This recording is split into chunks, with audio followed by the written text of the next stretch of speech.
What's cracking, everybody?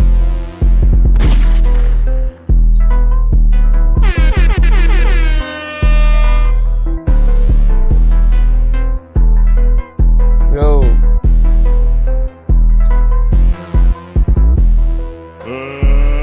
Let's get ready to rumble!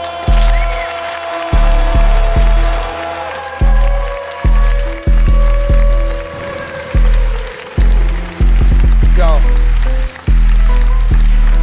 Go.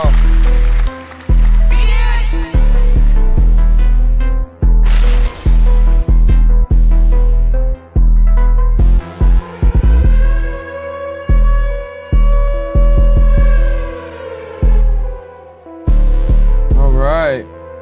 Nice.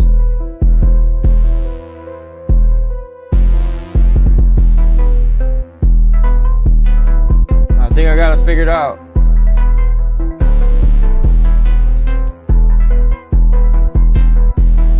All right, I think I got it figured out.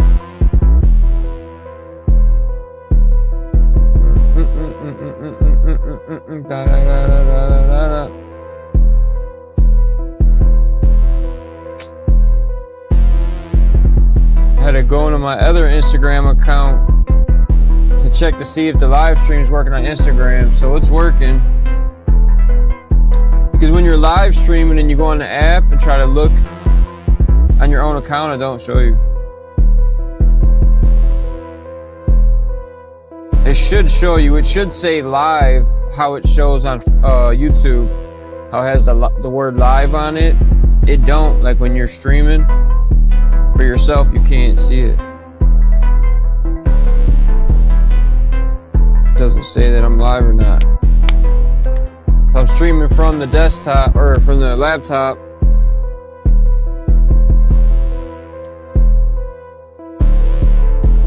All right. Got some shit cooking now. Okay, that's popping. That's not good. Let's sample this out real quick. I think I'm gonna change that. Oh, that's going into the effects bus?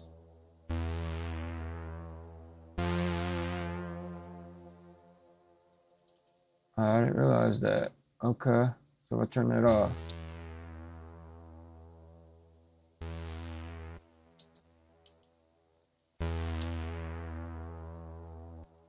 All right, let's sample both of them. All right, so just cooking up something new, but here's a good thing. Finally figured out most of the problem I was having with OBS and live streaming. Dang, why does it look froze?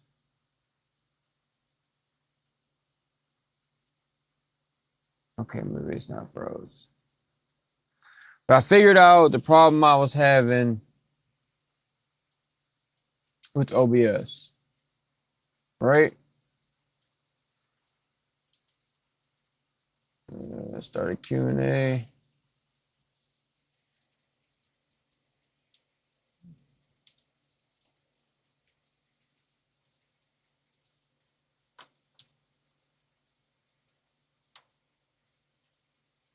All right, so the issue I was having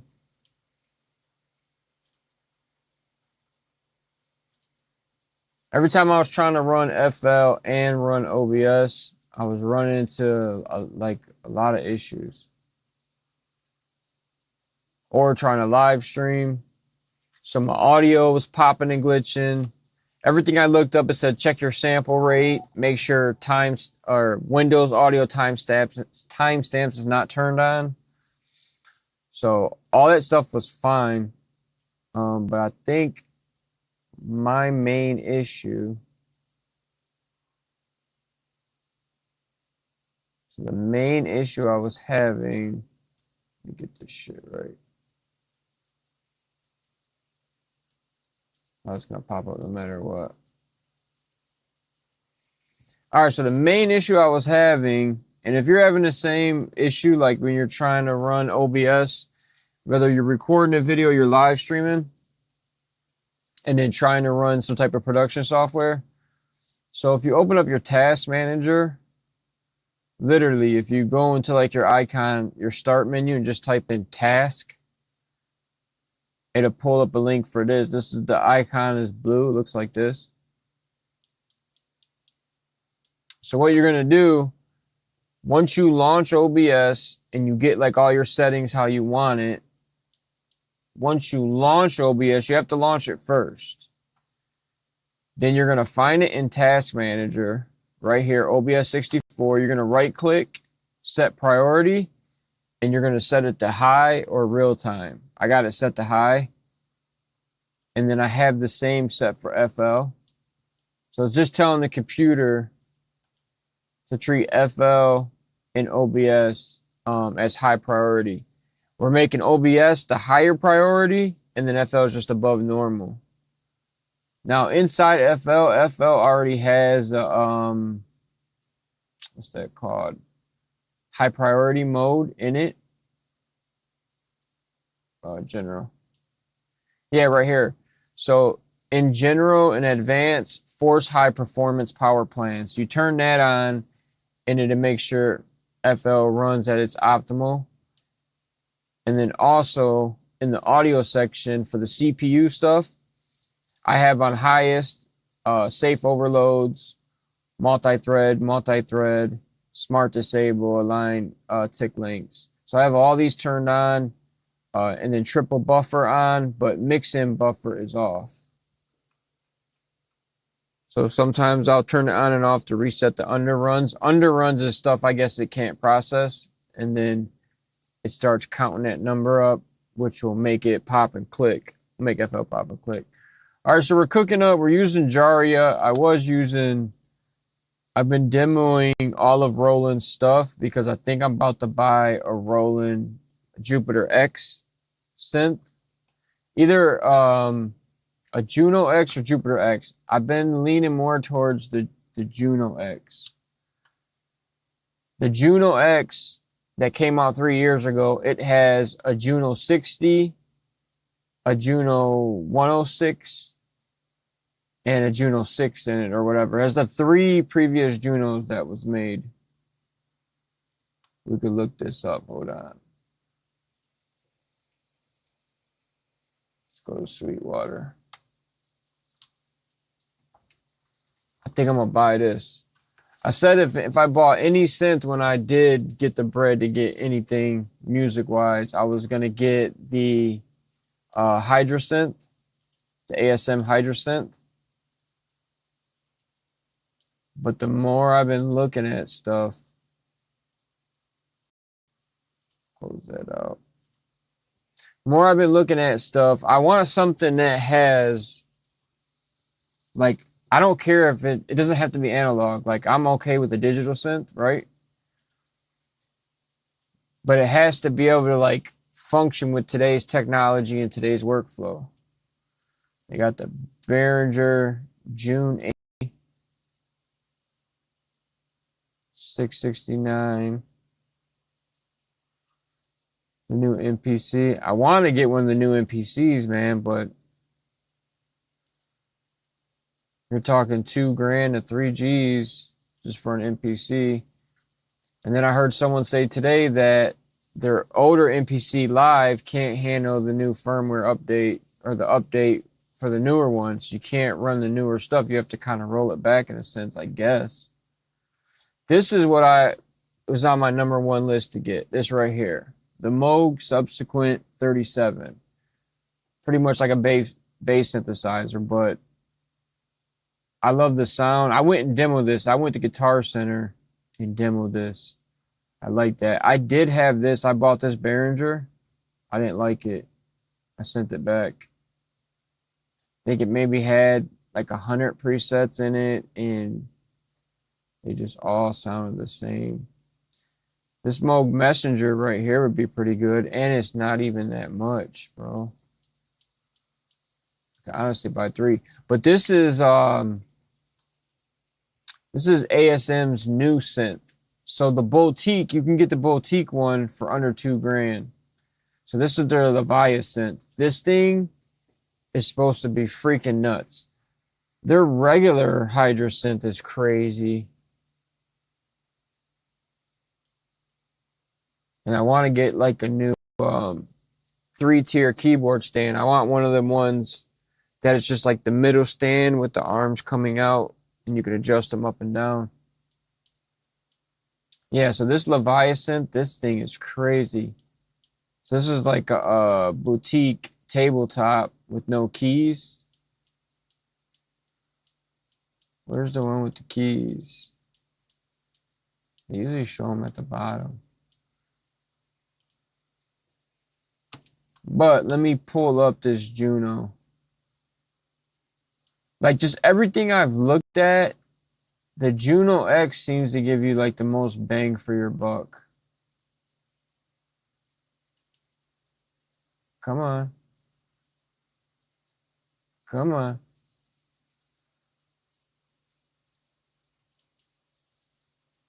Now let me type. Bro.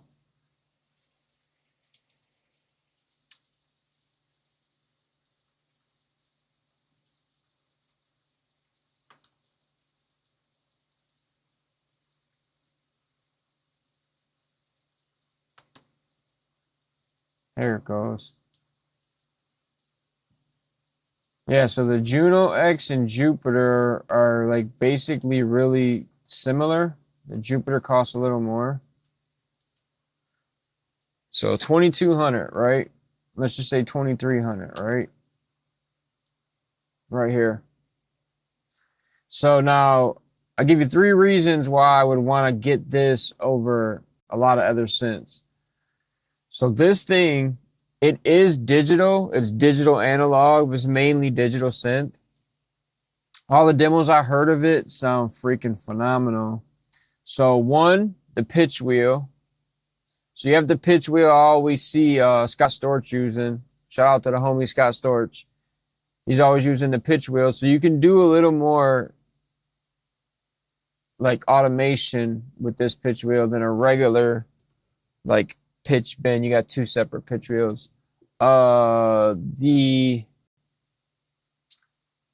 Jupiter X has both. The Jupiter X has this pitch wheel and it has the wheels. Okay, so that's 1, the pitch wheel.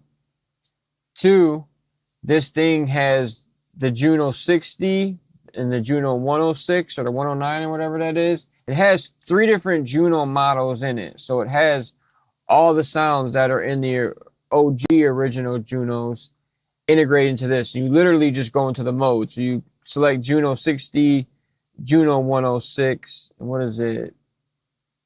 Juno 6, Juno 9? Hold on. I gotta Google this shit. What are all the Juno Roland synthesizers?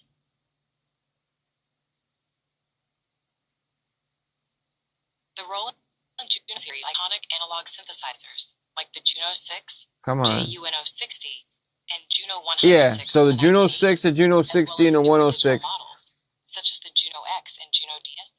They all are in here. They're in this synth. So that's reason 2. So technically you're getting 3 synthesizers in 1. So you could literally just go to the Juno 6 model, Juno 60 or Juno 106, and then it has all the sounds in that. Reason number 3, you can layer up to 4 sounds. So you can layer 4 sounds on top of each other with this. You could split up the key bed into, and I think it's 3 or 4 sections. So you could do like drums, bass, lead, and like top line or some shit. Like you could spread it out and make it a performance setup. You have a bunch of different scenes. Now, the other one, reason number 4, has a freaking vocoder. So you could plug a mic in the back, talk through the mic, play the keys, and use it as a vocoder. That's a big, big one. I've always wanted some type of vocoder. I wanted something, like I've been looking at all these VST plugins, like to buy a VST vocoder. To buy a VST vocoder, for the VST, it's like $100 to $200 something just for a VST. So why wouldn't I get a synthesizer or keyboard that has a built-in vocoder? So that has a built-in vocoder. Plug a mic in the back. It has balanced XLRs out the rear, so you get a full signal coming out. And then also it has the Zen Core engine in it. So, of course, you could use it as a MIDI controller, but you can download any Zen Core sound or sound packs into it via the dongle. If you buy that dongle, it's like $100. Plug that in, download, so you can expand the sounds onto it, which is fine with me because, like I said, I want something like that that's digital that I can add sounds onto. Yeah. So a lot of bang for your buck for the price point. Like if you're gonna pay about $2,000 for a synth, like you gotta give me more than just a synthesizer. And like I said, most people are like, well, no, it has to be analog. I don't care if it's analog, bro. As long as it sounds good, I don't care. Yeah, so I think I'm gonna get this boy, man. Like the ideal setup would be this and the Moog Subsequent. So those two. Because like right now, so here is Juno. I just had this open. I don't love how the Junos sound, the VSTs. I've been demoing these for like the last couple weeks. I don't love how they sound VST wise. It's not gonna run. Snap. Too much stuff running. Hold on.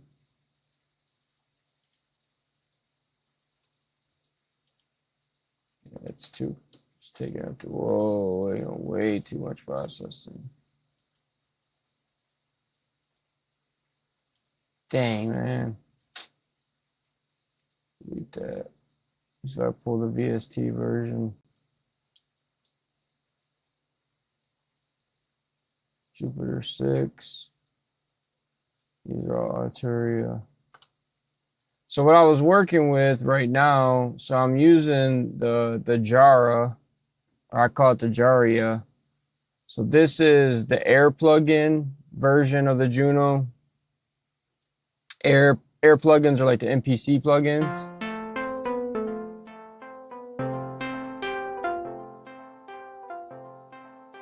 You got unison, delay, chorus 1 and chorus 2. The new Juno X and Jupiter has chorus 1, 2, and 3, and then you can run them all together. So you can run 1, 2, and 3 all together, or do 1 and 2, or 1 and 3, or 2 and 3. So it has the option. It has the new chorus. I didn't love the demo of how the chorus 3 sounds. Like chorus 2 always seems to sound the best to me.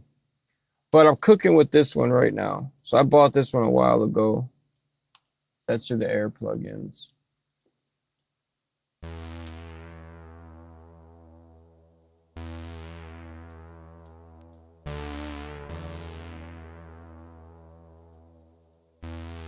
So I just sampled this out.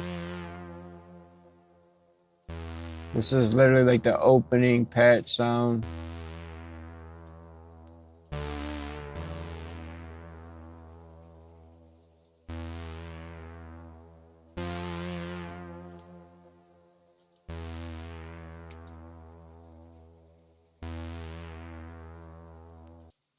And then I have it with an effect on.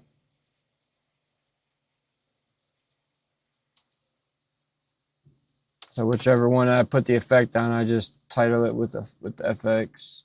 So this is with running through.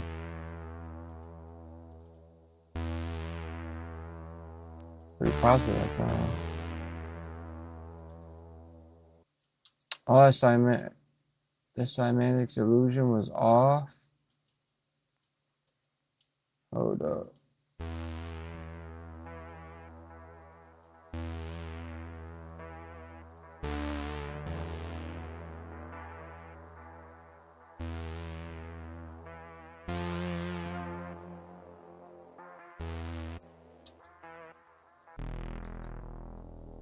That's halftime.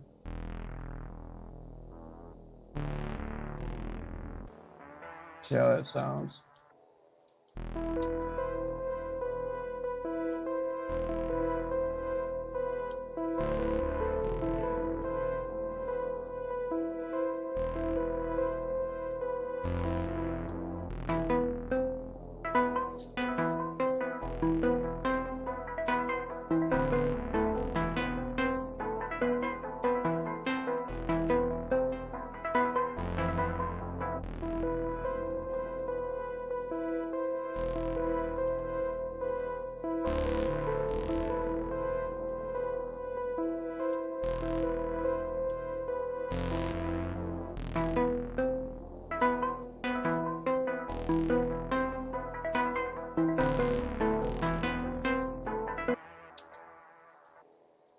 Okay, why does it not let me move that?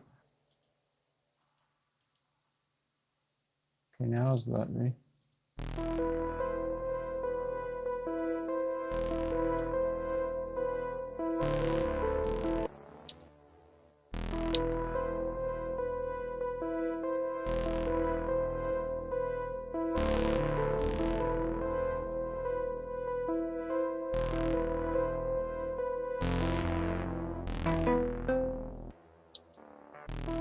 Trying to determine if I should use this Cymantics.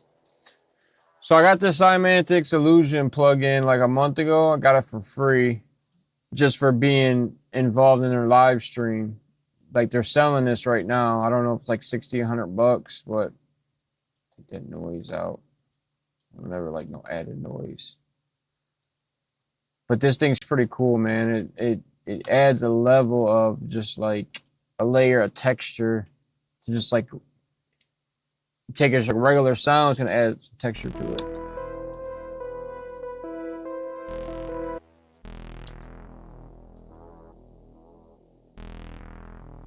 So you can hear like a little movement in the background.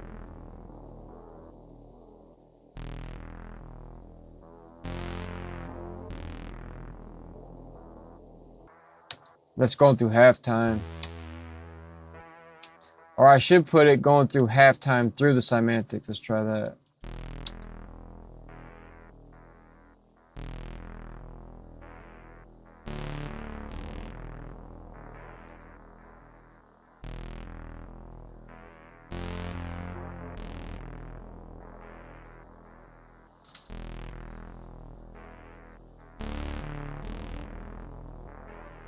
Let's cut that sustain down.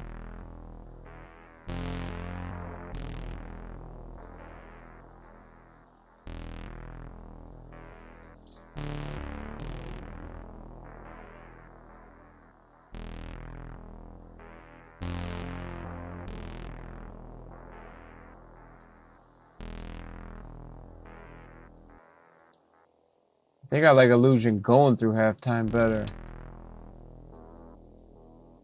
Yeah, that sounds better.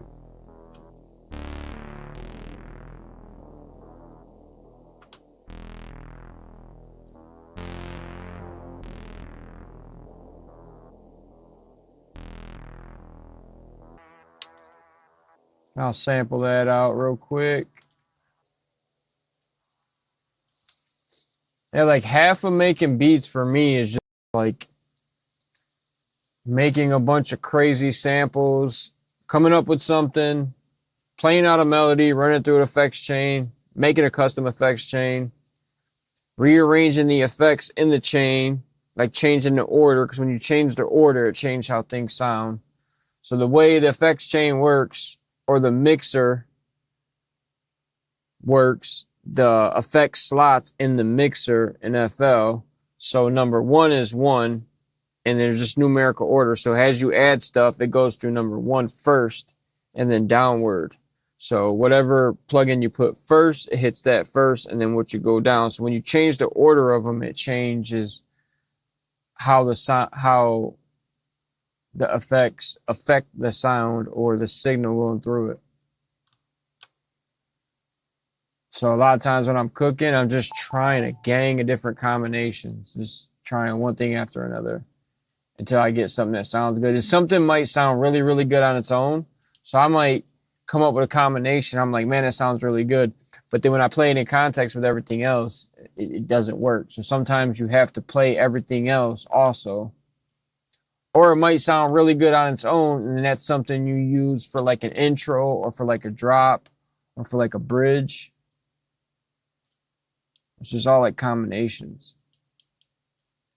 All right.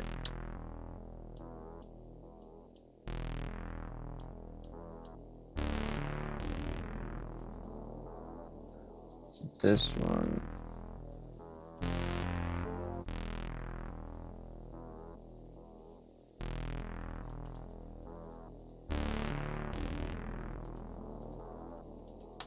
Delete that one.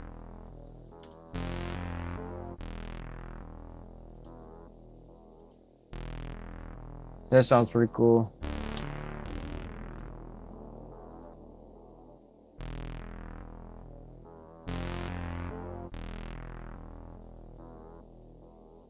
Cut sample. Change icon. I wish it automatically added the freaking wavelength icon on its own. I think it does if I... Let me see something. I drop it on here like this.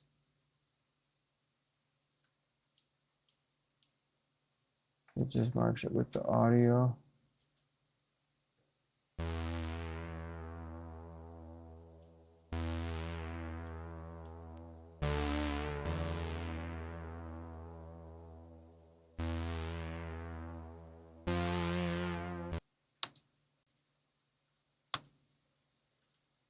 Reset that.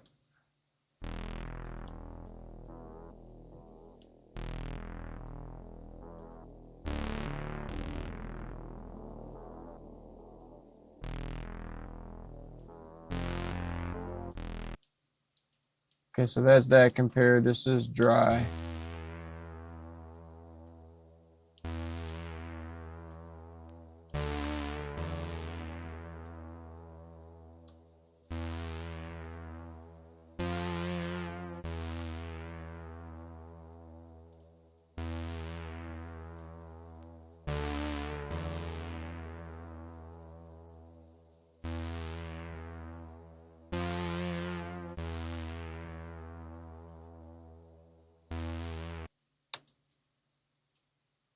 Trying to determine which one to go with.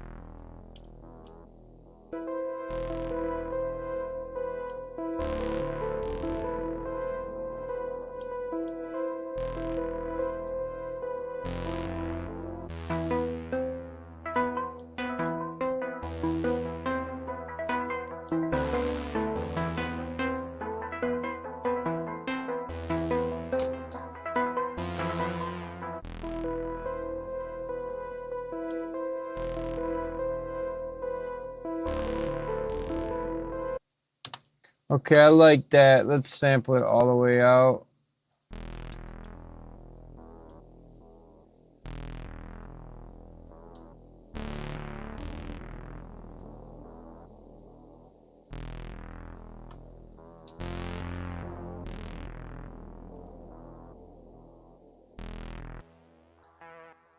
Let's fade out more.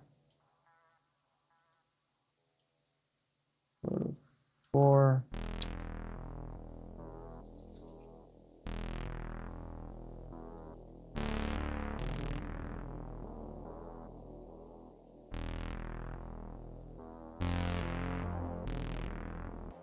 Try 1/4.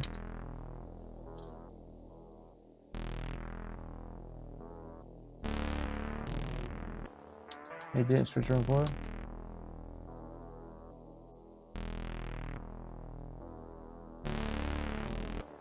Nah, 1/8. Let's turn on the sauce.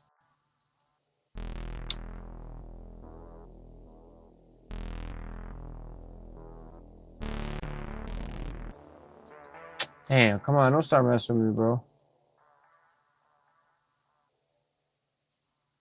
Take off that.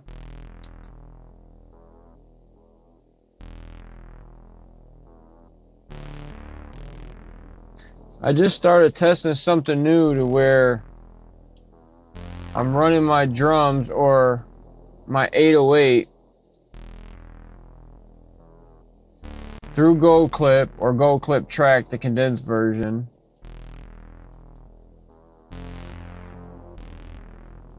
And then in the master, I got a limiter and Gold Clip Track again.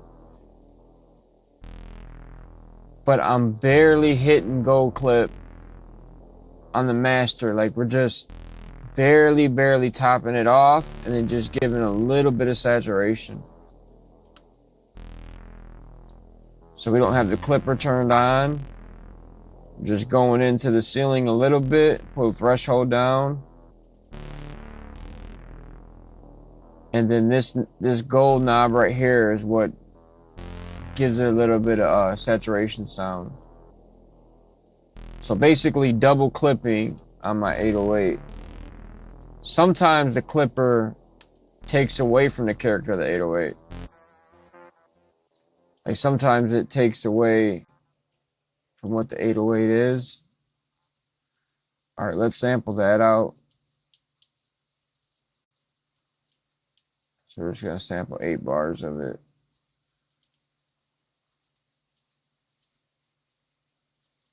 So basically we're going through a compressor, LA2A tube, the go-to, Cymatics Illusion. So this Jaria bass synth is going through LA2A tube, Illusion, into halftime, and then a little bit of EQ and not much. And we're going into halftime because you get a different result as the reverse. If I put halftime over Illusion, it's a different sound. You get more sound of Illusion, which I don't want that. I just want a little bit of the character of that Illusion. I love that Illusion plugin. That's a freaking cheat code, man. I wonder how many producers have that, or wonder how many producers even know about that. Because, like, I don't follow Cymatics on the regular. I mean, they send me, you know, weekly emails or whatever it is. I don't really buy a lot of their packs. I think I've gotten a couple packs in the past, like free packs. I may have bought one pack. I don't like when people email bombard me with like a gang of emails on everything. Hey, blah, blah, blah. Like, bro, like, commentate, man, easy. That's part of the reason why I don't really do email marketing. I just find it super intrusive. Like, if I'm going to sell something, okay, let me get a good product and then let me get at you every once in a while for my product. I don't want to freaking blow up your email daily. Like, some of these companies do this shit daily, man. It's so annoying where I literally won't buy something from a company if they just keep sending me stuff.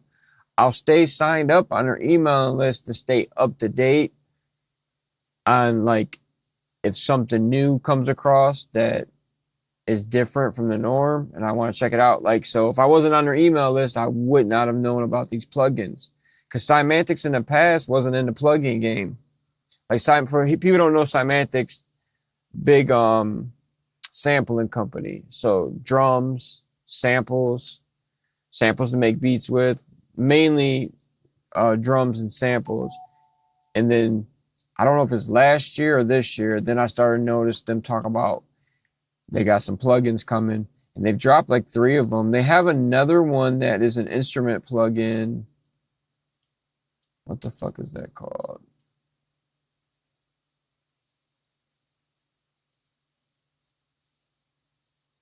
I'm not trying to open this, bro.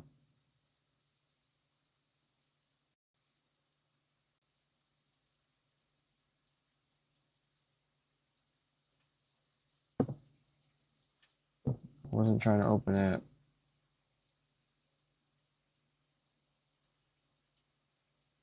Rhodes Chroma.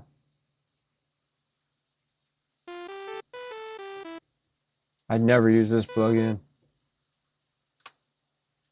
Get rid of this.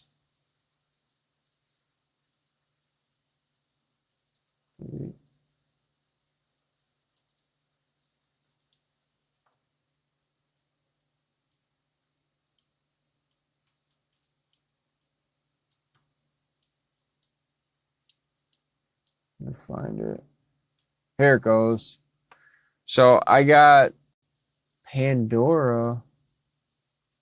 Oh, so I got 3 Cymantics plugins. So I've been using their effects plugin a lot because that's usually what I'm looking for, effects. I have all the instrument plugins in the world. I got every single FL instrument plugin and I don't use not one.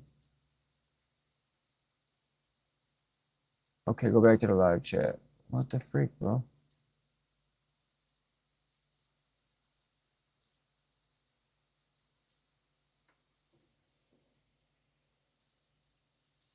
All right.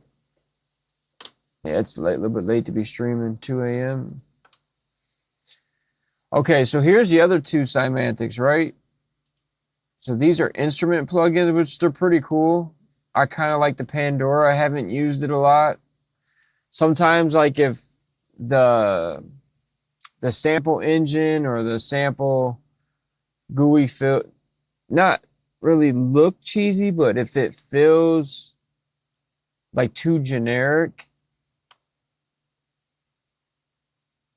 like the way it samples stuff, like if like this one's pretty cool because it has a lot of good sounds, but if it feels like you're just slapping a sample in there and I press a button, almost like sampling it on my own.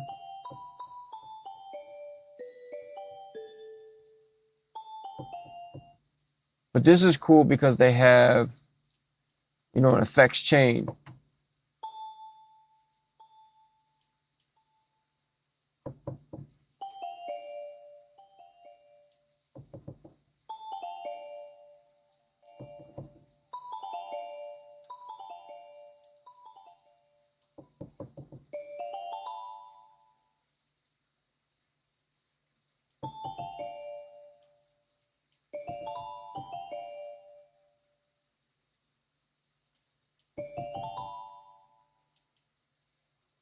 Okay, how do I take this off?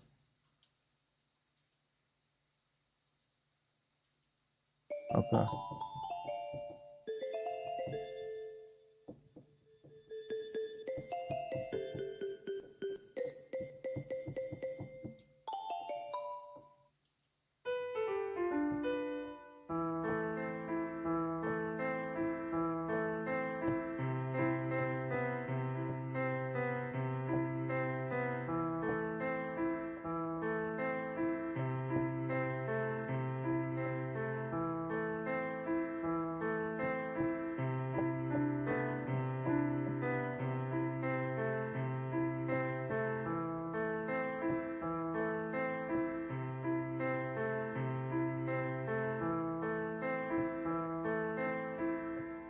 See, something like this, that simple, just gave me an idea for a melody, right?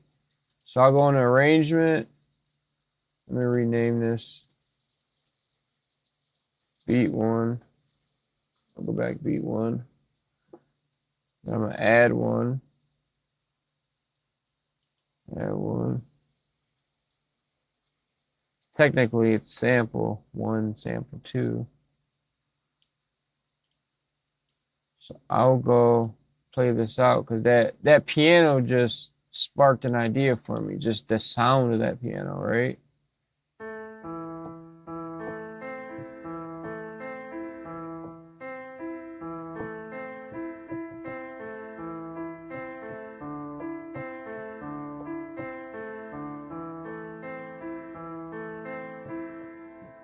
Let's just freestyle it.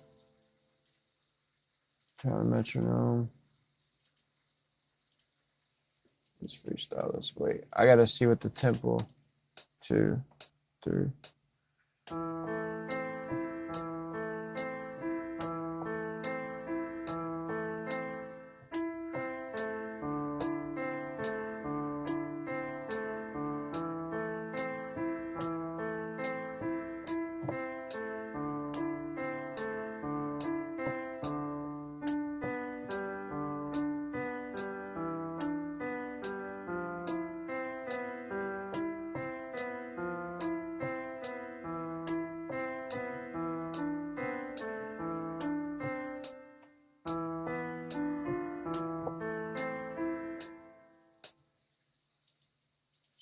that.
This is how I forgot homie's name, man. From the West Coast, he plays saxophone and plays the keys, but I seen him do a method I always wanted to try. He just literally hits record and just plays out a bunch of stuff. So he might record 3 or 6 minutes and then go in and chop out the sections and use them for samples that was like the best stuff. So sometimes I've done that, but sometimes like I play so long and I gotta weed through it. But there's a section I freestyle down here.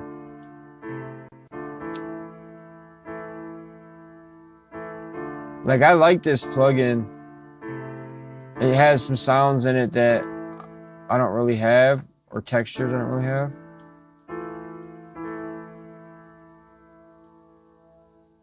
Try it.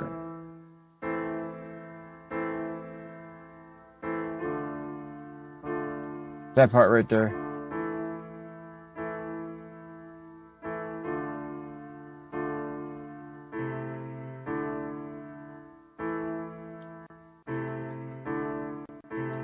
It needs to resolve though.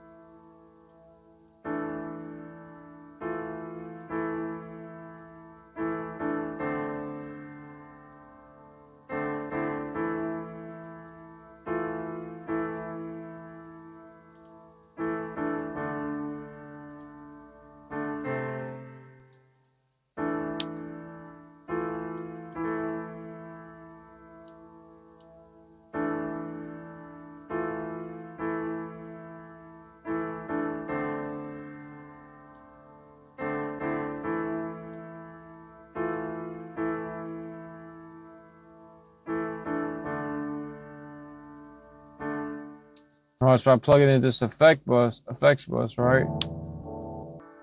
Take off that halftime.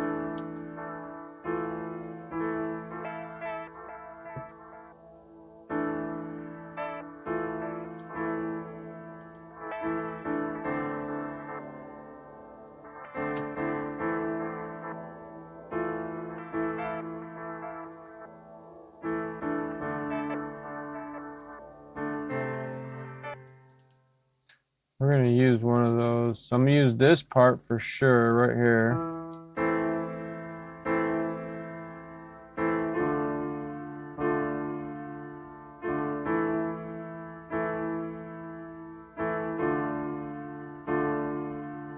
Yeah, it needs to resolve.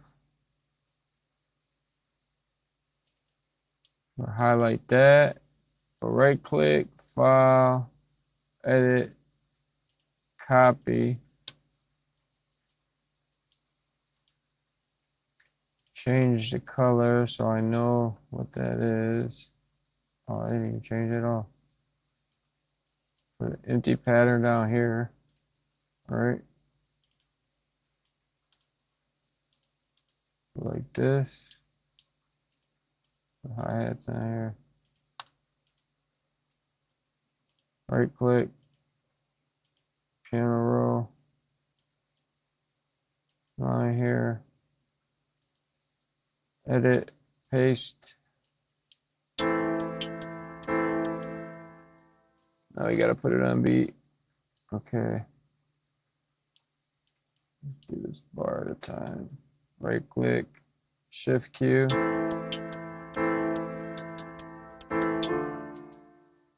Shift Q. Shift Q. Shift Q. Shift Q. Shift Q. I'm doing it bar by bar because sometimes the way I played something, I want to leave some of it the way I played it.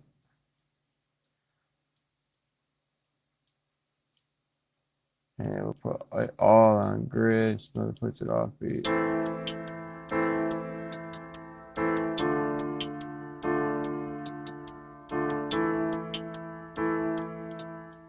Nope, that's gotta go back.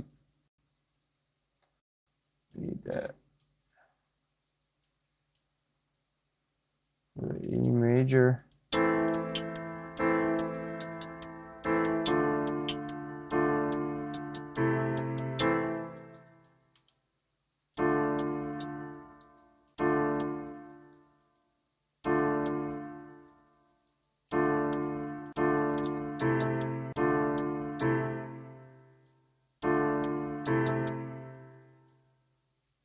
Like I said, I play everything by ear.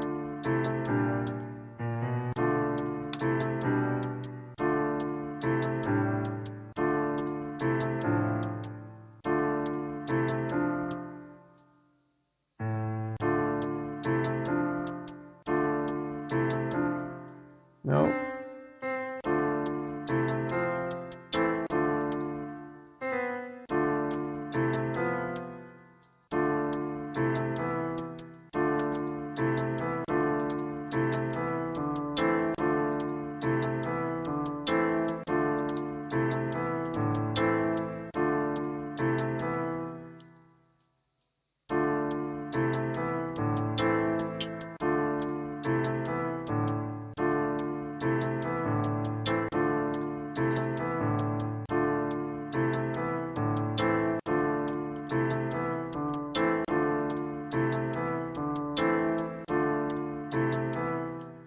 Shorten this up.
Nah, I ain't gonna work.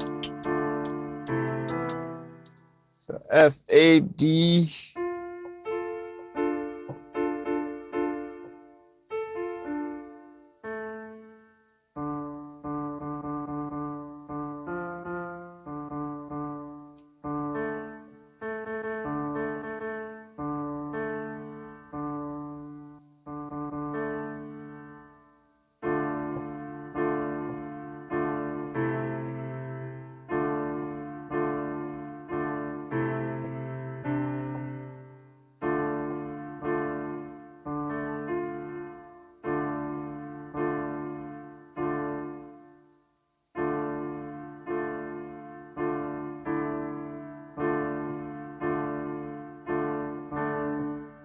Wait, wait, wait.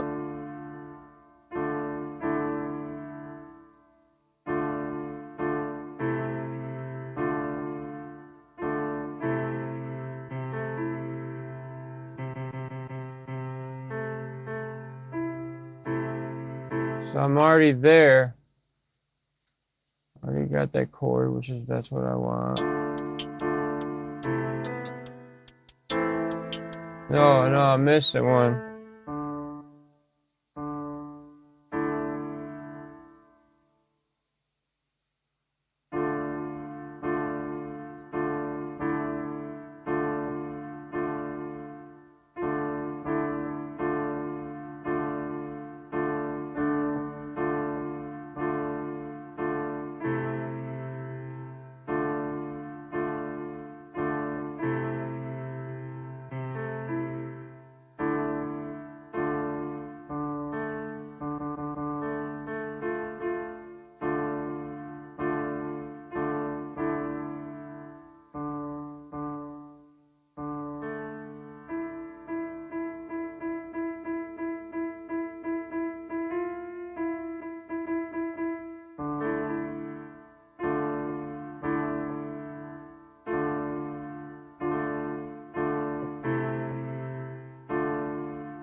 I like this piano.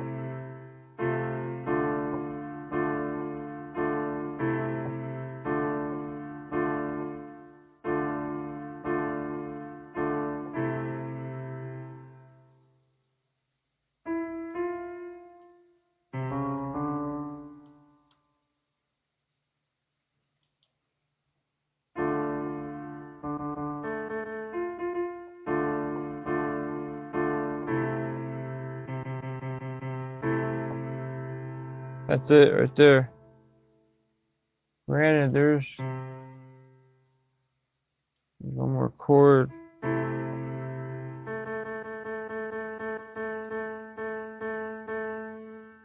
Right there.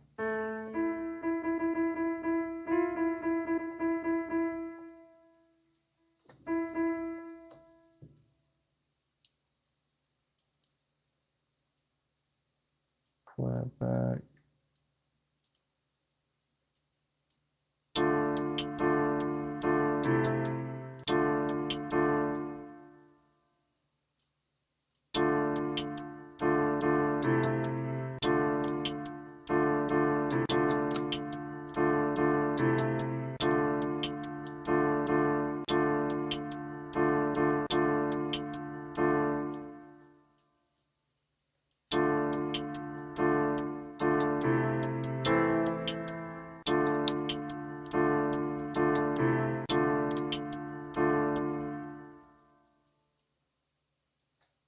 I'm gonna start doing 3 counts, man.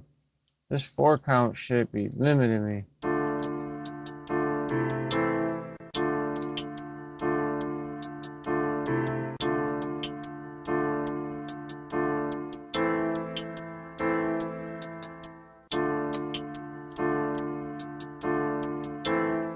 That's what I need.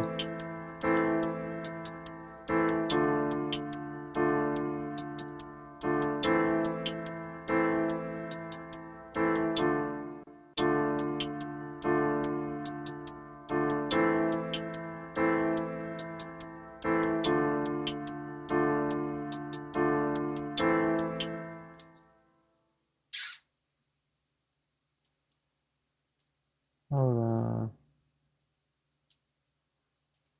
Man, I wasn't even trying to mess with this, bro. Trying to finish that other sample I got going on.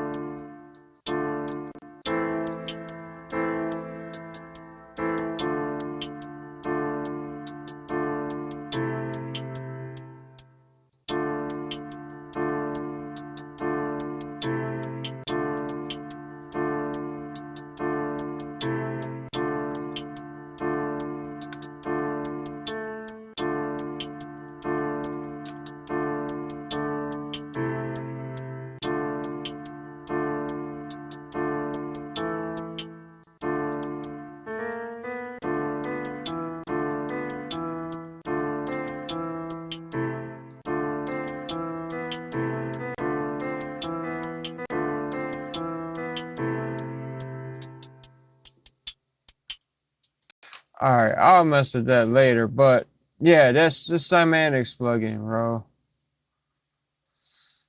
This thing's got. Come on, relax, relax. And they got some pretty dope.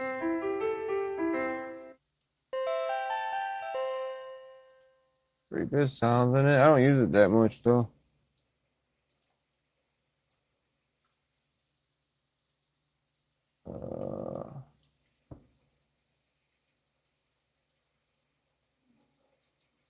So I know what we're working with.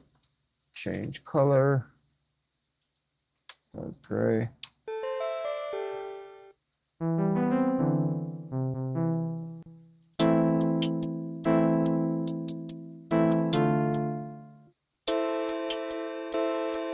Ooh, that's nice.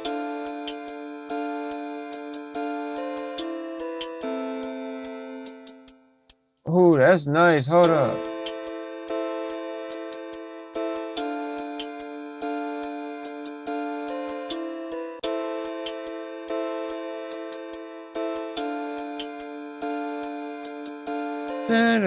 Oh, that's nice. Hold on, hold on.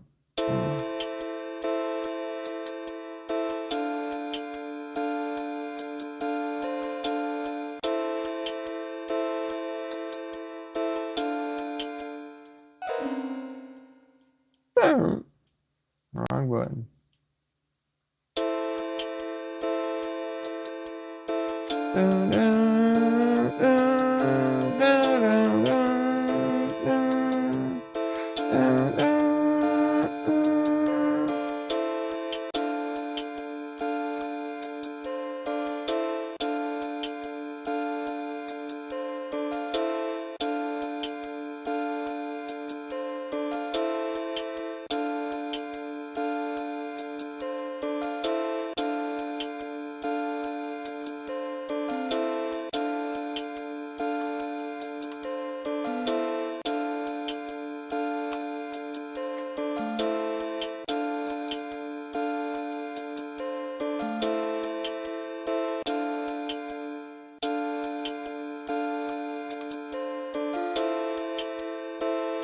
Here we go.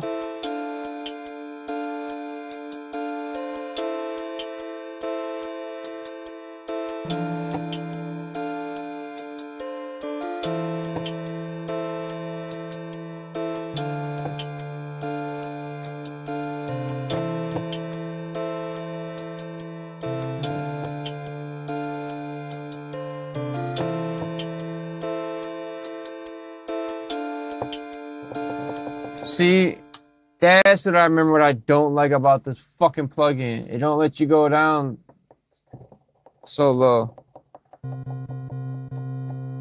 As low as it lets me go. Ain't gonna work, bro. Ain't gonna work, bro. Alright, let's layer it with the I need a bass.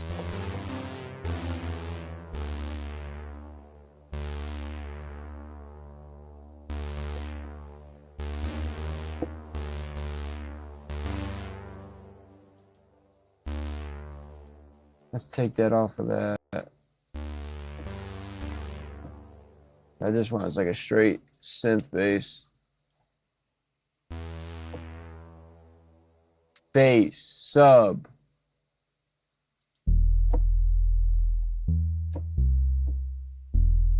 I don't want a sub bass.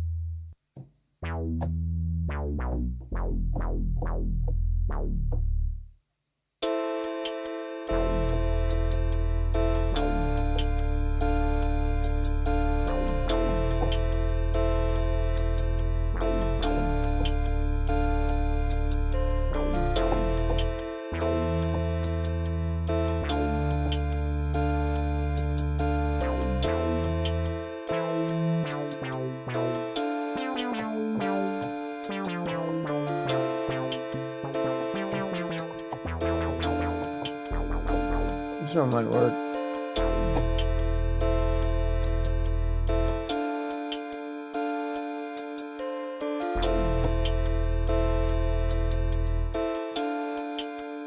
So what I do when I'm layering any other like layer over it that has to be almost exactly as whatever that melody is, I just go into that same pattern, pull up my instrument, but pull up piano roll so I can see the ghost notes. So the ghost notes are what you're looking at right there. Am I not in the same? What the heezy, bro?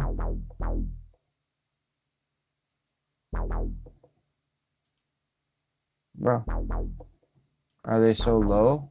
Oh, they are. They're lower. But I can see the ghost notes, and I can see E, D, E, D. And we have some variation up here, like E, E, A, C, and E. So I could go E, E, E, C, A.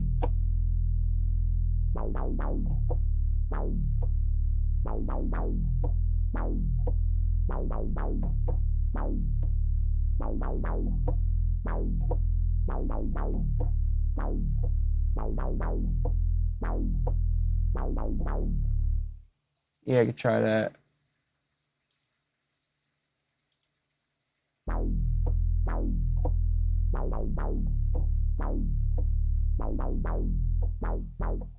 Yeah, so we'll go down the scale and up the scale.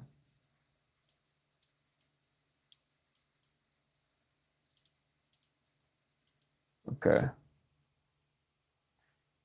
E, C, A, D.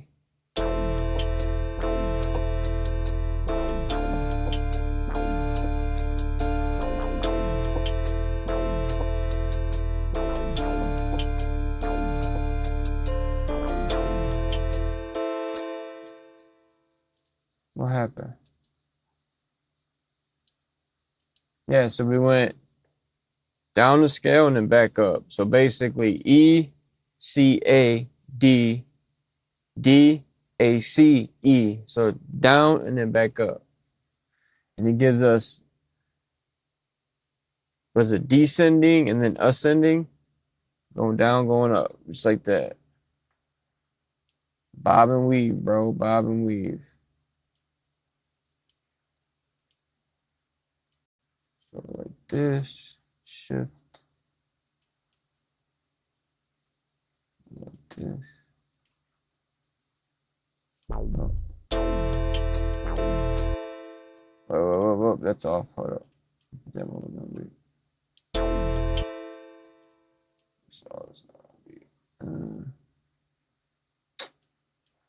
Let's go. This shit sound fly, bro. I like this. And technically, I got 2 beats cooking now. I gotta get some new stuff cooked. I got a couple people I gotta cook for. One of them is paid beats. The other one is not paid, but I'm trying to get a placement with a certain artist, a certain established artist through an artist I know. So sometimes you gotta not always charge. Gotta make money at this, but not always. Oh. Let me go right there. And why is there 2?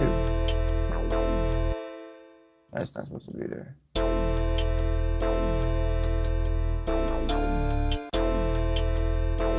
Yeah, it's slick.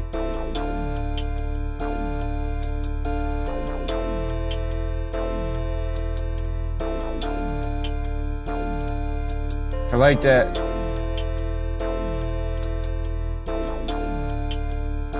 And we'll probably take down some of the brightness on those keys. Cause that key is like really, really bright. I mean, I know it's kind of loud, but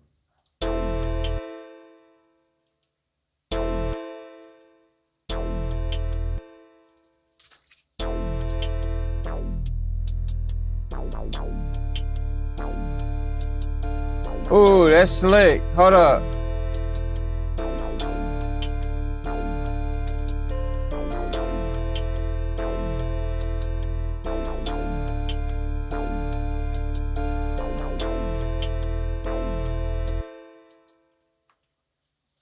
These hats are harsh.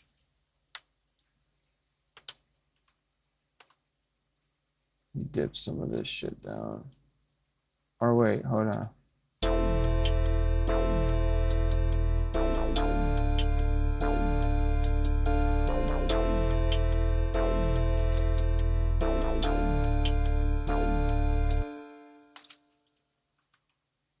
This is something I started doing a while ago, putting a de-esser on some of these hats. It's either de-esser or Speccraft. Speccraft works good, but I can't process too much stuff while I'm live streaming, so we gotta keep it minimal. See, that takes that harshness right out, bro. Right out.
I don't want to take too much out.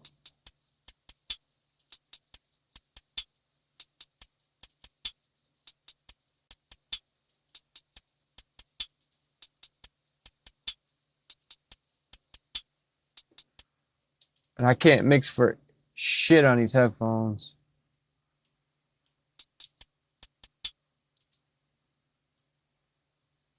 But we're going to use this little trick right now while streaming. That way I'm not processing too much stuff. You know what I mean?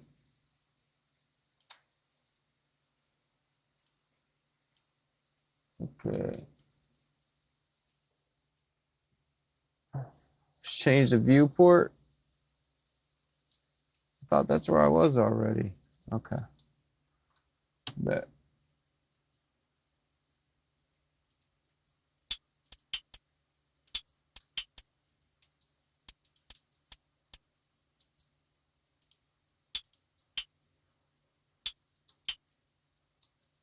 Maybe I'll just do this. Insert one. No.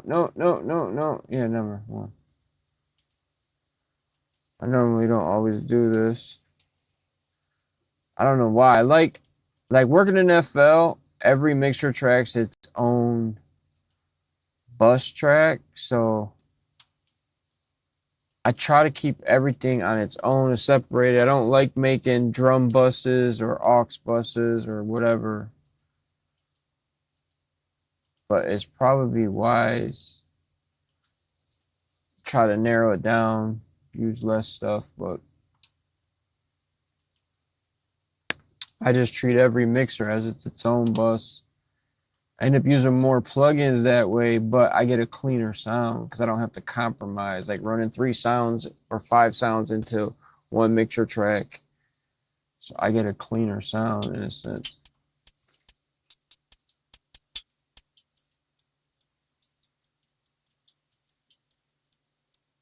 Hear that harshness? That's what we're after.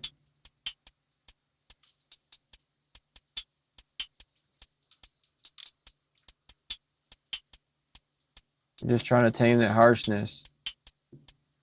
Because once we start mixing it and making it louder and louder and more processed, adding more and more coloration, more and more saturation, that stuff becomes really, really, really harsh to the ear, especially once I add tape saturation.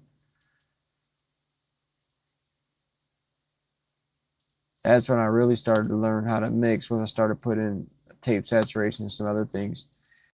Tape softened things up to an extent, you know what I'm saying? Like, it softens stuff up, but it also can make things, like a lot of the high end, really harsh.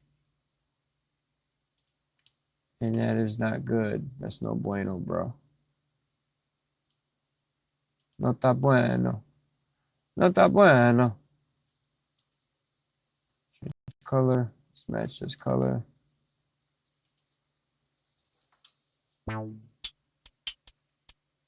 Okay. Now it's not so harsh to my ear. And these headphones, a lot of the high end's really harsh in these headphones. These are the H whatever 30s. ATH M30s. Audio Technica M30s. It's the lower shelf ones. Because they have like 3 or 4 different.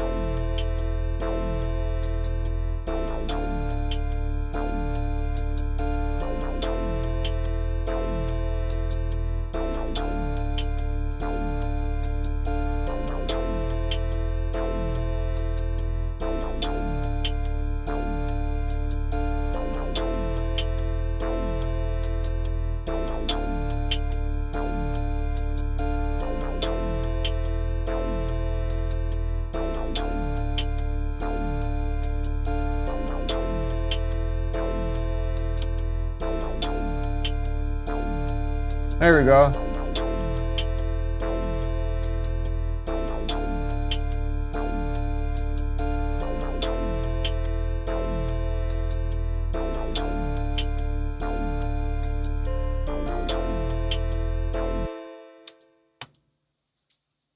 Who knows? I might chop this and come on, bro. Just open up. Shit's lagging so bad. So this is duo. So it is not dolly. Say dolly or duo.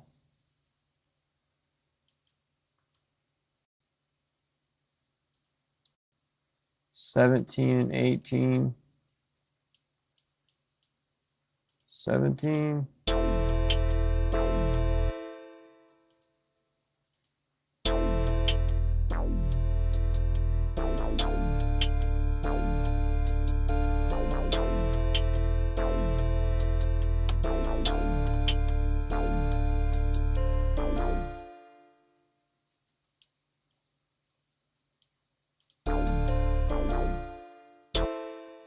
So I want that tail. What about that? We want that. Before I used to always sample stuff right at a dead stop. Depends on what I'm doing, but don't open something, bro. I'm not trying to open this. The fuck? I'm doing too much.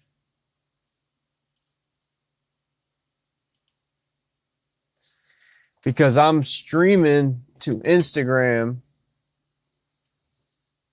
and YouTube at the same time. So that's using a gang of processing right now, man. Shout out to anybody that's watching, man. Drop a comment. Thanks for hitting the like. It's a late night session. I should be going live randomly. I really need to start a streaming schedule. Because, like, sometimes doing this shit, it gets very discouraging. My biggest issue I've had since this is updated to Windows 11. Let me wait till this finishes. Hopefully it's not messing with my audio. Come on.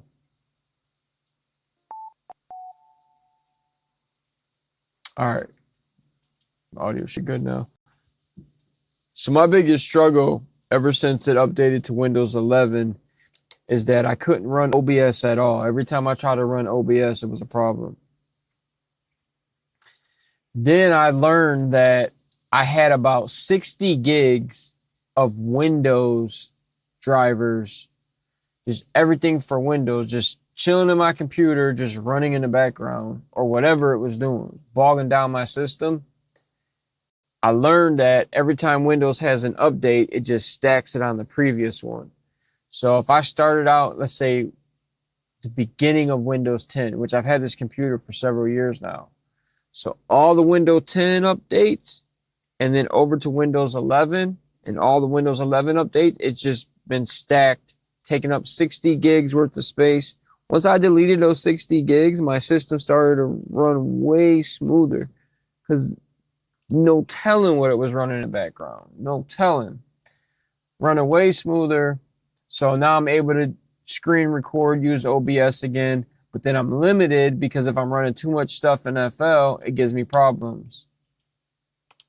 Because when I use FL, now this is trying to freeze. I have to go through like a regular ASIO driver. Normally I go through the Apollo. So the Apollo's doing a lot of the heavy lifting because the Apollo's processing a lot of the audio. Any of the Apollo UAD plugins I'm running. But when I screen record or stream, OBS does not pick up the audio through Universal Audio USB. For whatever reason, it doesn't pick it up. I keep waiting for them to add an update to where it will pick up this audio, but it just doesn't. So I have to go with a different driver. The best driver I have now is the Steinberg ASIO driver, and that's fairly new. Before I only had ASIO for all or FL Studio ASIO. So that Steinberg, see, we got 71 underruns. That's not good. Cut those down. Just reset them. All right, so this is the bass. Now the screen's freezing again.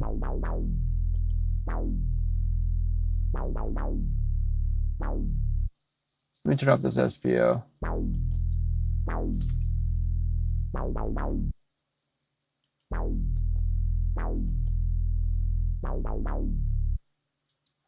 So I have a whole master chain that I use, but I can't run the master chain while streaming, so I don't even have it on. One of the things I do use is this SPL Vitalizer, the MK3 Mark III. This is pretty good. It has drive. You can dial in more low end. I noticed the higher I crank the low end, it adds significant dB to the signal. You have stereo expander, so you can widen the signal, and then you can dial in the mid highs, so you can dial in what frequency you want and make it nice and bright. And then it has I think that's left center EQ, LC EQ. It's the same, you can make it brighter.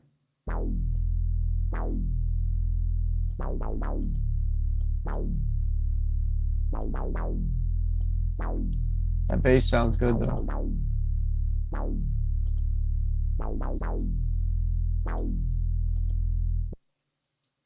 All right, what bass is that? So we can save this. Come on. Rubber Hits. J.U. Jaria. Bass. We'll just call it Rubber. And I'll rename it. Save preset as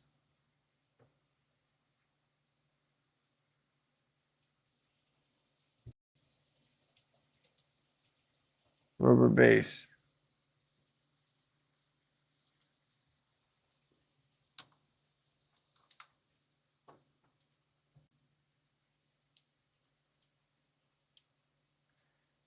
And then this was, what was this called? Gotta cut the end. This was Duo. So Pandora Duo.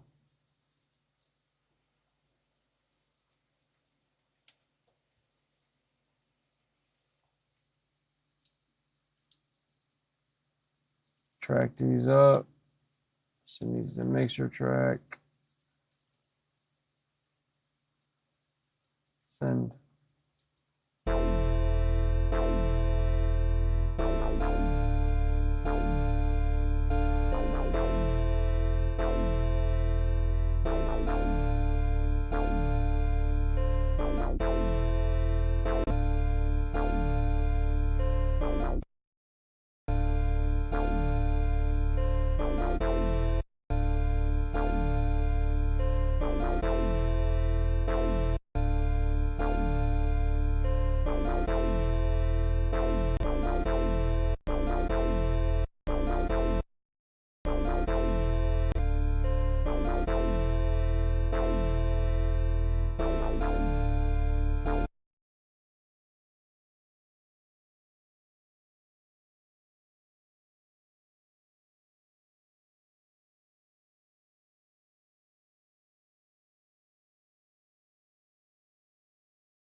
Fucking mic was muted. What I was saying is, I'll make a sample and then make variations of that sample. So we have the Pandora Duo sound, regular, high, bright. And then we have at halftime, nice and chill, kind of mellow. So you could start off with the halftime and then ramp it up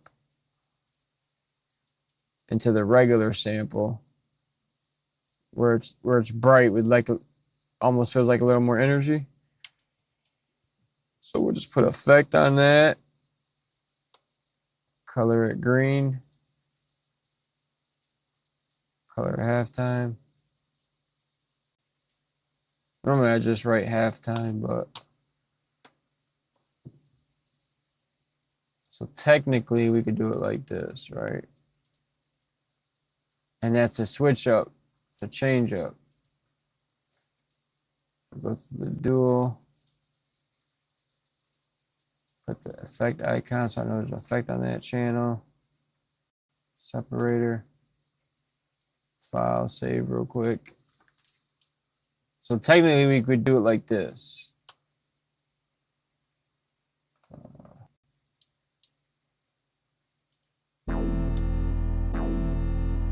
You start it off like this.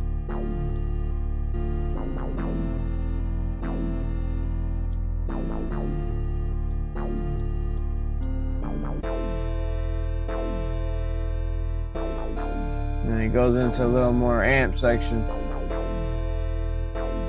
So it's the same melody, but with another variation.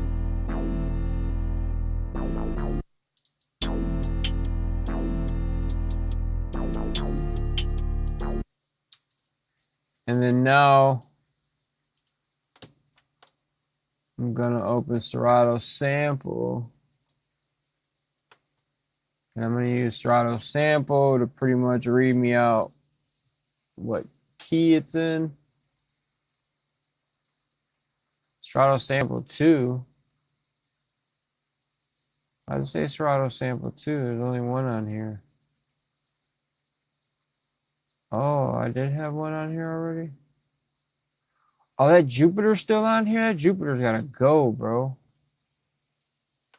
That Jupiter's making this run a lot slower. Come on, bro. This shit is just bugging. This shit does not know how to act. Let me get this Jupiter out of here.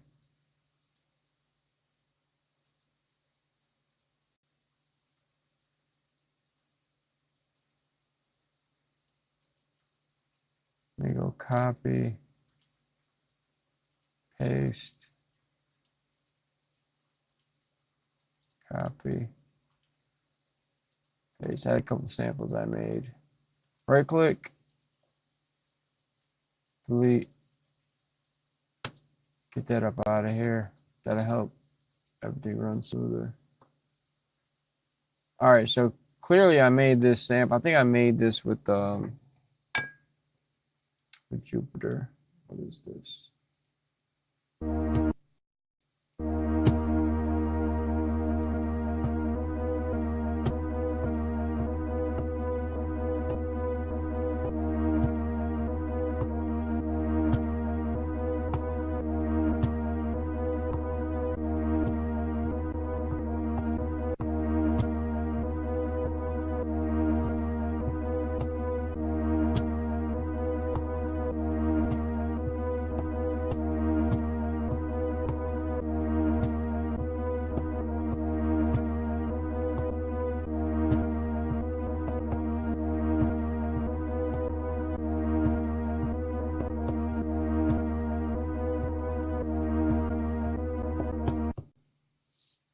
Yeah, that's pretty fly too, bro. See, I be cooking, man.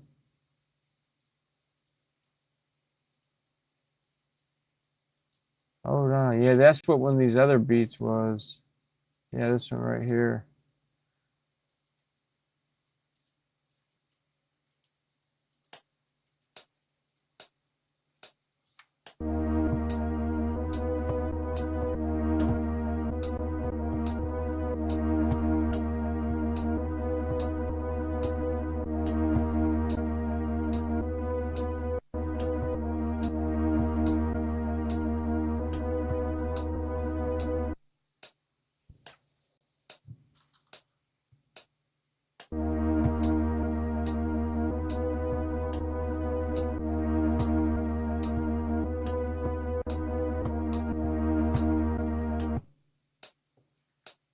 Something like that.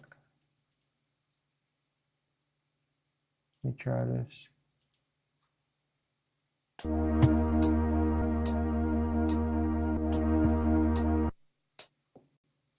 I fucked up.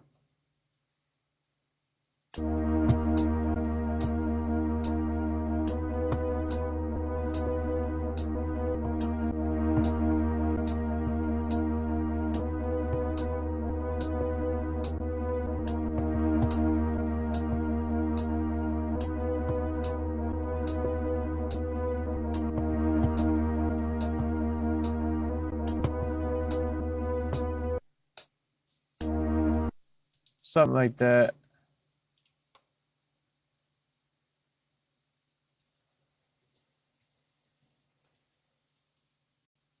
Make a little ideas. I got some of these little ideas that never got finished that I'm sure I can go back to, but all right, so let's figure out the key of this. There's other ways to do it in FL, but this is the way I prefer.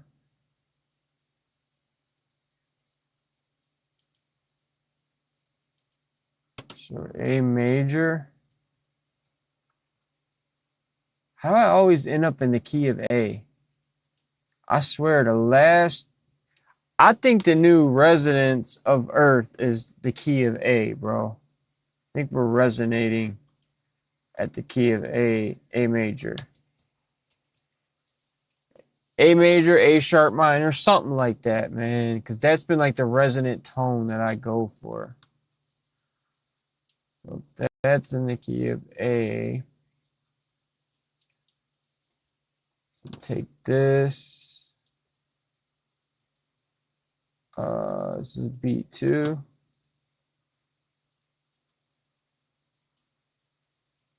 Do this. Beat 2. Bass notes.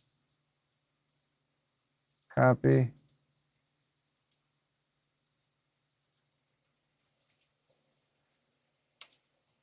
Beat 2 MIDI.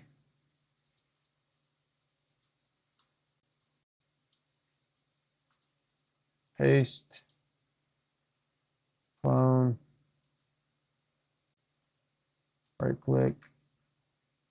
Copy. That way I know this is the MIDI, right? Right click. Rename.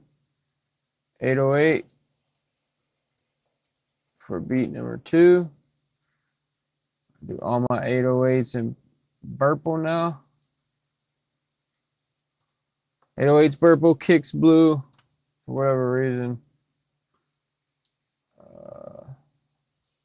808 short. It's this one. Use the number 8 for the 808 icon. Move these up. Up at the top.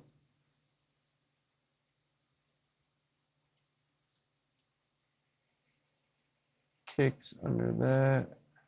Or snare. Okay, so we got a short and a long 808.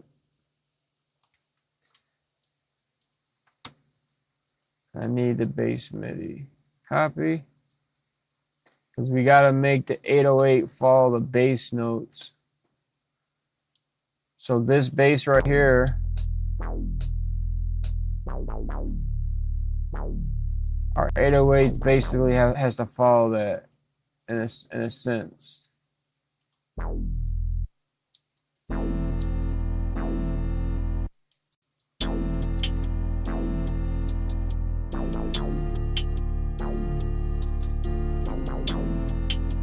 Got a short and a long.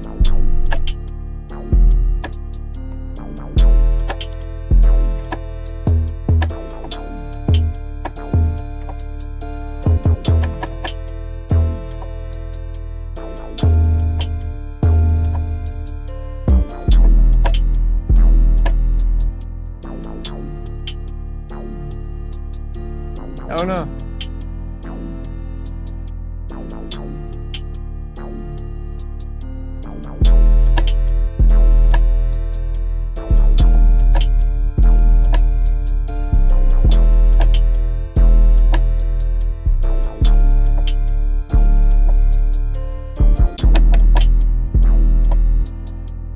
Something like that.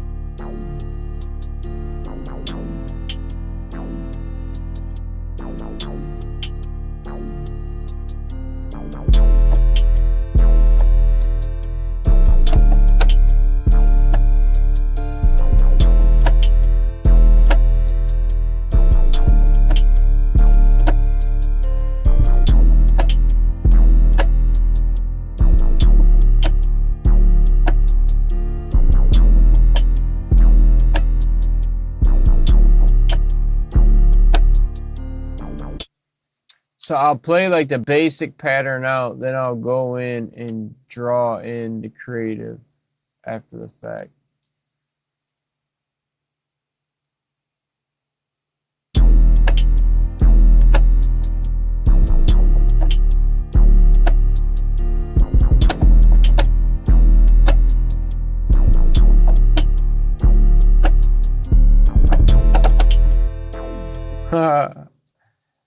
It's all off.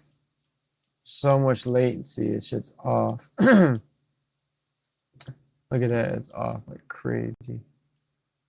All right, right click. Right click.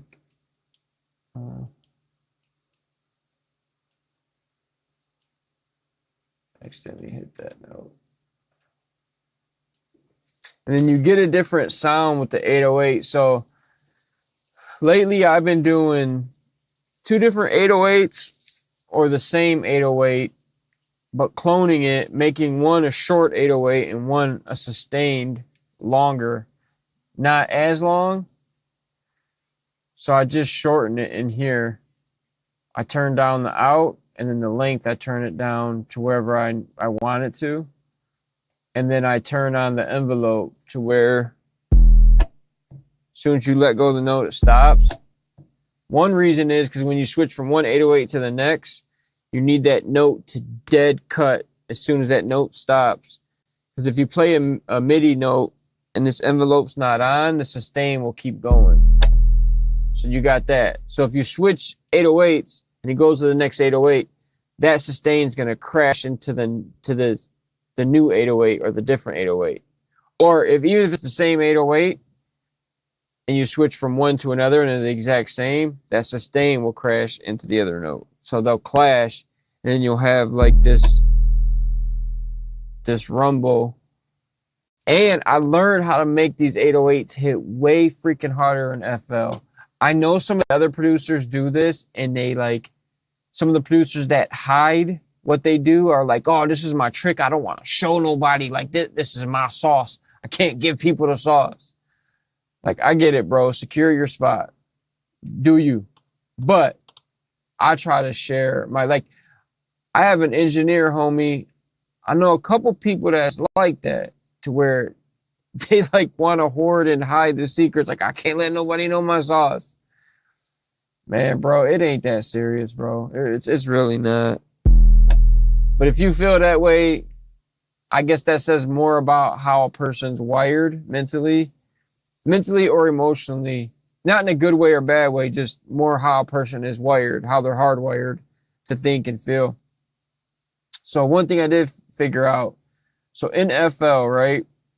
So normally you're trying to like turn it louder, run it through a clipper, run it through FL soft clip. I never use FL soft clip. I don't like it. It doesn't have enough parameters for me. My replacement, right? So this is FL soft clip, right?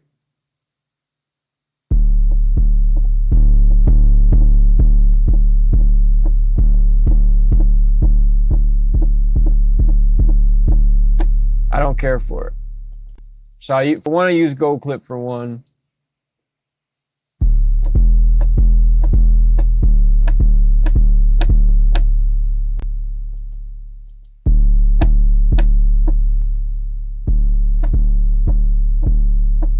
I mean, they're really similar, but Gold Clip gave me what Fruity Soft Clipper couldn't. Gold Clip gave me more control. So that's what I always like. What Gold Clip offers, I wish Fruity Soft Clipper had. I wish Fruity Soft Clipper had all these adjustments. But Fruity Loops, FL Studio has another tool that works to the advantage, right? Turn that. Is that what I have off? Right.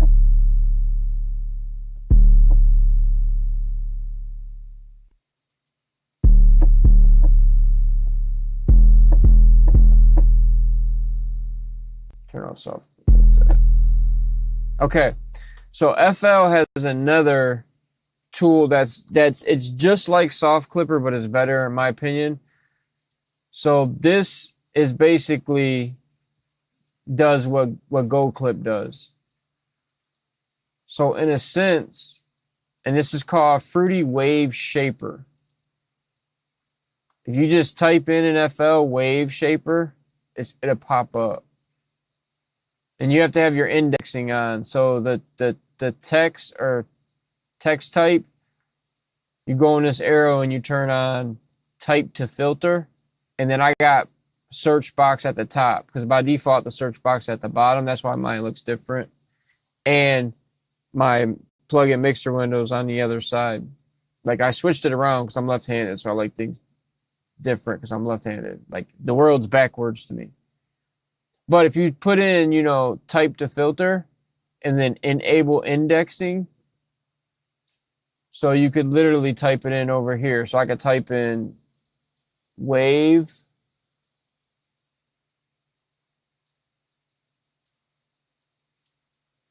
And if you look, there's a lot of shit. Literally everything open. So if I type in wave, literally right here it shows me. So there's two effects plugins under Fruity named Wave. So you have Fruity Wave Shaper, which that's the plugin. VST8's Wave Shell. VST1 Wave Shell. Flight. Yes, you just type in Wave Shaper, and it'll pop up. But this plugin, so technically if you use Soft Clipper, so if you use Soft Clipper and Wave Shaper, that technically is Gold Clip. I wouldn't be surprised if Ryan Schwab studied Soft Clipper and Fruity Wave Shaper to make his own version of it. Like those two together is literally what like Orange Clip and Soft Clipper is, because this lets you shape the signal, so you could shape the lower end and the top end. Like when you boost this like this, watch. If I turn this on, hold on.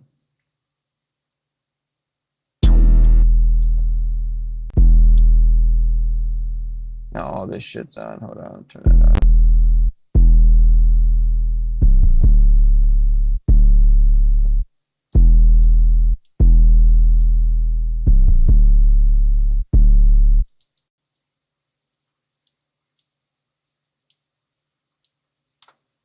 Hold on.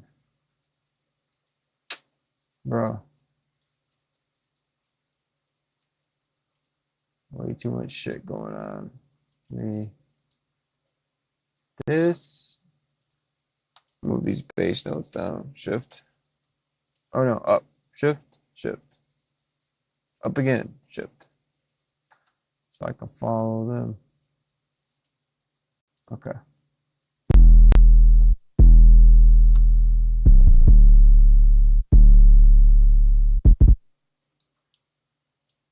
Technically supposed to be A and C.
put that on there. Okay, so back to getting this 808 to thump. So one way I figured out, and I figured this out a while ago, but my knowledge on audio, I didn't want to mess nothing up, so I kind of left this alone. But in the sampler, so in FL, whenever you load a sound, it creates its own, puts it in its own sampler. That's what these are. They're its own sampler.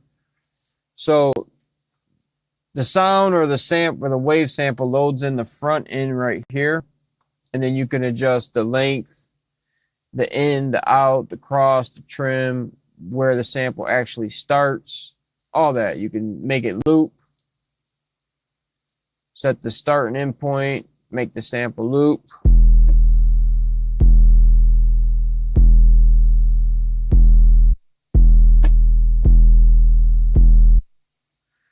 So all the customization tools is in there. But if you go to the second part where it has the envelope, so panning volume, XY pitch, you can really dial this in.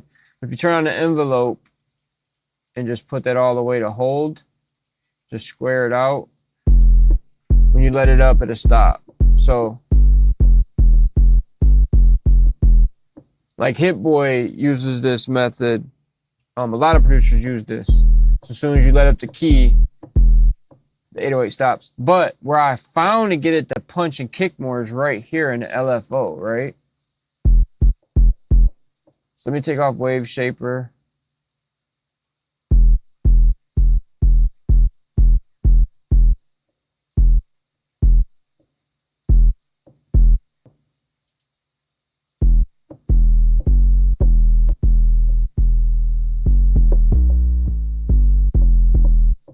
I probably could use Soft Clipper, delete that. All right, so take all that off. So that's what the signal sounds like without Wave Shaper and Gold Clip. So the 808's softer. Now when I turn those two on, like I said, we're running this, way more thump. So this helps you really, really drive it in. Let me save this.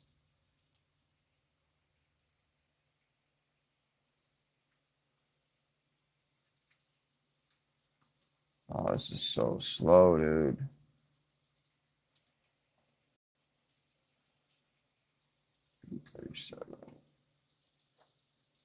So this really helps you drive it in. And then you have the mix knob, where you could decide how much of that goes into the signal. And then you have the post, and then the pre. You could really, really crank this signal, right?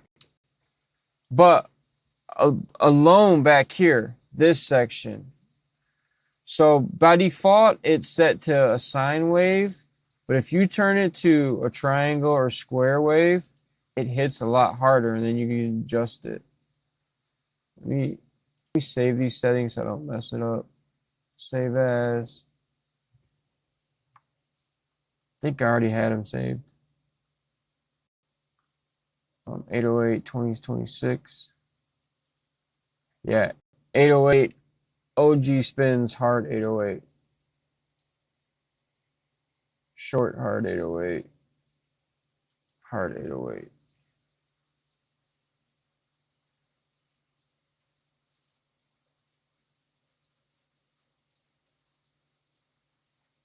Say 2. So if I let you hear this, so if I adjust this, right?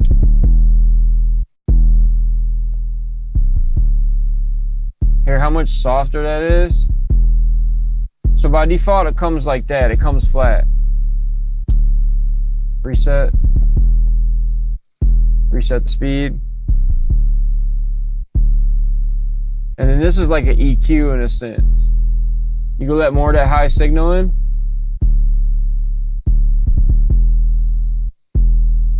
So it comes like that by default. So the 808's a little more duller. So you're just releasing that filter that's on it. But, so this is with the sine wave.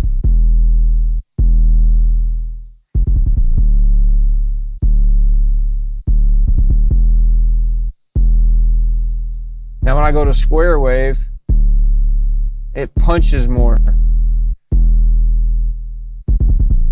A lot harder. You could really drive it.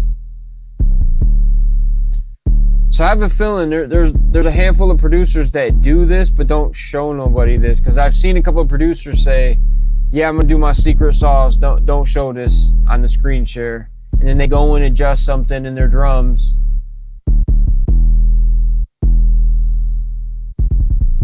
Hear that difference? Damn. Now if I take off, let's take off Wave Shaper and Gold Clip. So Wave Shaper and Gold Clip is it's highlighting a lot of that, it's highlighting that drive like way more than with it off. So that's with Gold Clip and Wave Shaper off. And then that's just like a regular 808.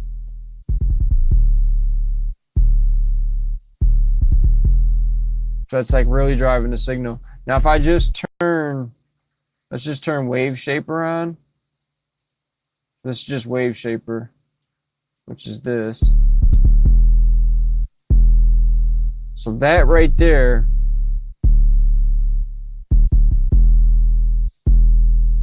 is bringing that 808 a lot heavier, a lot harder.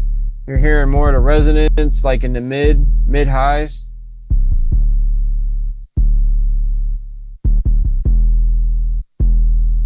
You can make it distort more too by adjusting all this. I like my 808s to sound, I like them to sound hard, but I like them to be not too, I don't want it clipping too hard. I don't like that 0 dB clipping that a lot of people do. So a lot of producers that are producing in FL that didn't know how to mix or don't know how to mix, they're driving the signal into the master like this.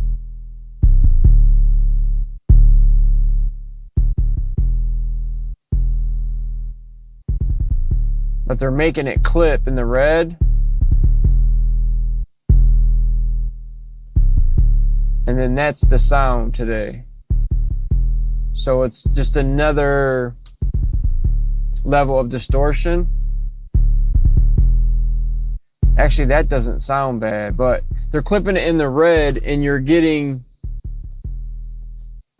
in my opinion, a lot of people's opinion, you're getting like bad distortion. You're getting digital clipping, which it doesn't sound great, but some people like it, so they use it as a saturation trick or tool. I don't like that. I like my 808s to be saturated and clip, but I want the signal to be somewhat clean. You know what I'm saying? Like I don't want bad distortion. I want good distortion from what my ears perceive it.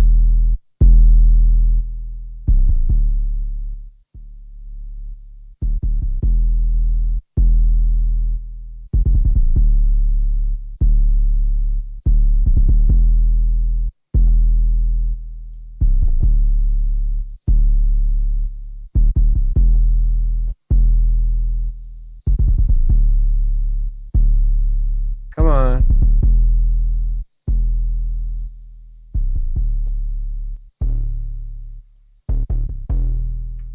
So you can adjust this bottom and it changes how the signal sounds. It actually sounds pretty good. I always leave it flat or raise it up a little bit.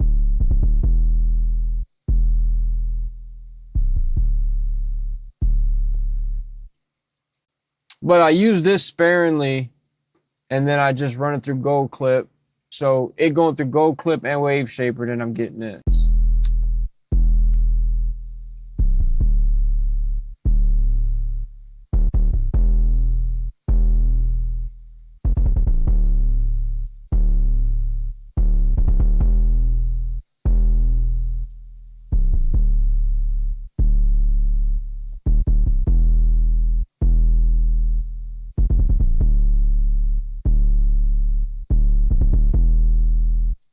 beating right there, boy. Call that boy Michael, because that boy beating. All right, I'm going to save this. I got a gang of presets. Like, oh, these are presets. I put this on this wave shaper on my kicks too. So it gives the kicks that punch. And then I drive my kick into my 808 mixer channel. So I'm getting a little bit of punch on the kick and I drive it into the 808 signal. Almost and essentially kind of like a side chain in a sense. So let's go 808, 2026. 808.2, 2026, right?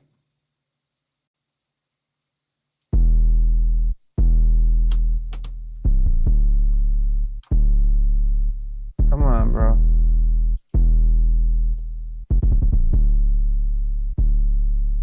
See, when we dial that square wave back,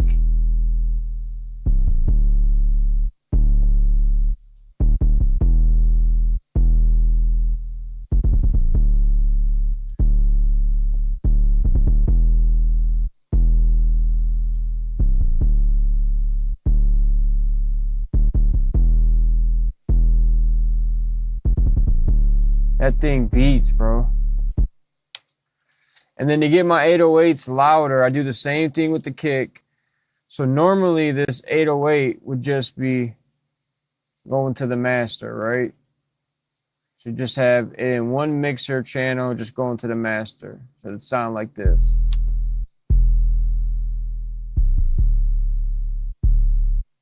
So for me to get it louder, what I do is I take whatever mixer it's on, do whatever EQing or saturation I need to do, and then I take this and drive it into a second mixer channel. And then I turn this one down, like negative 20%, negative, was it negative 15, negative 18? Yeah. So I'll turn it all the way down to where it's at like negative 20%, negative 15, maybe negative 10, not even that. Because once I route this into here, now it makes the signal louder. It's not clipping, but it's just louder.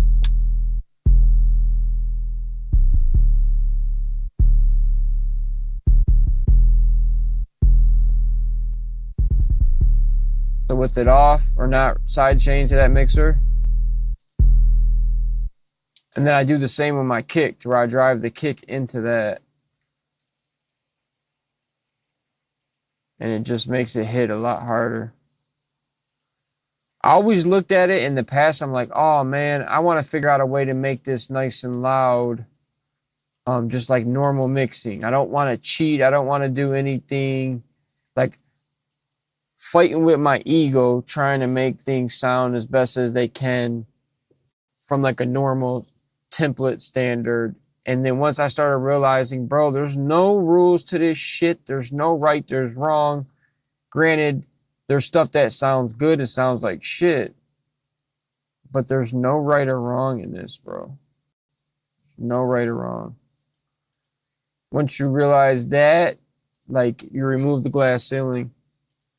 So with this one, what I did, took the 808 off the master, side chain it in the mixer 1, which is a bus. So it's going into 1 and 3.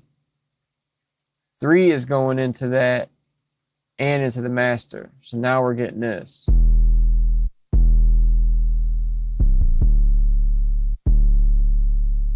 Now that seems a little too loud, but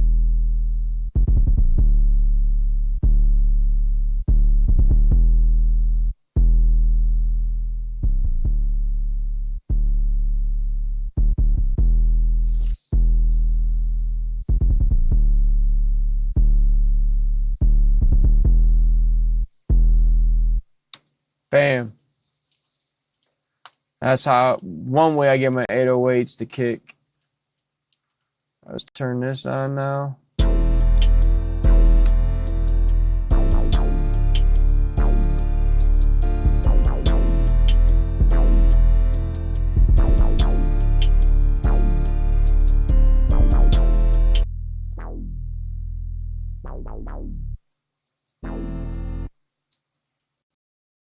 What?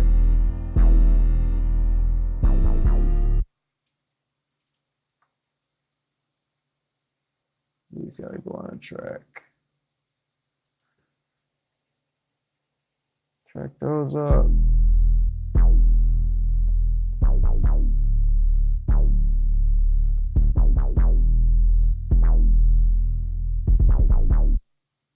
Damn, why does that sound off?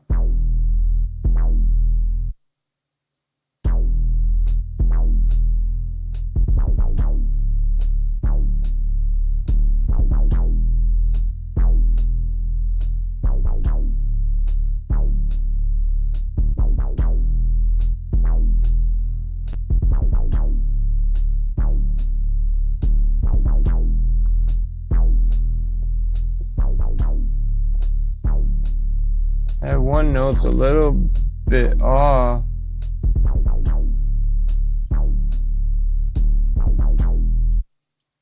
Might be fine though.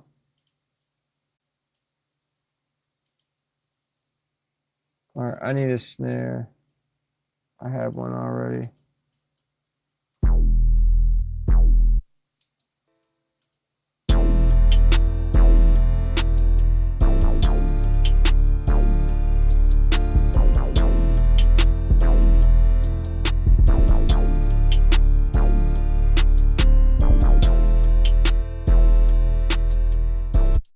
Oh shit, that was playing with it. Hold on.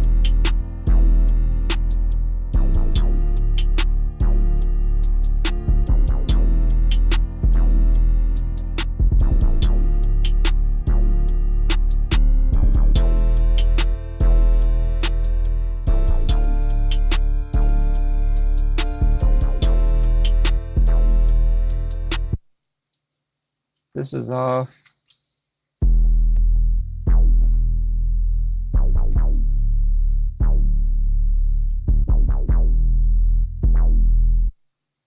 Yeah, it's this that's off. It's not that synth bass, it was this.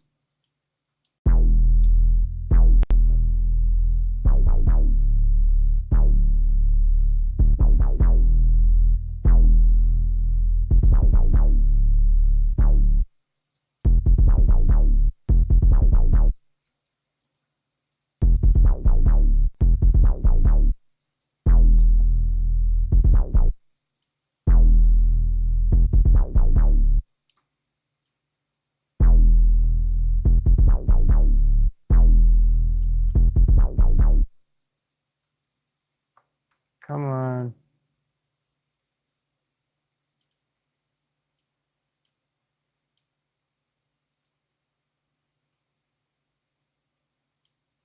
Try to mute that one.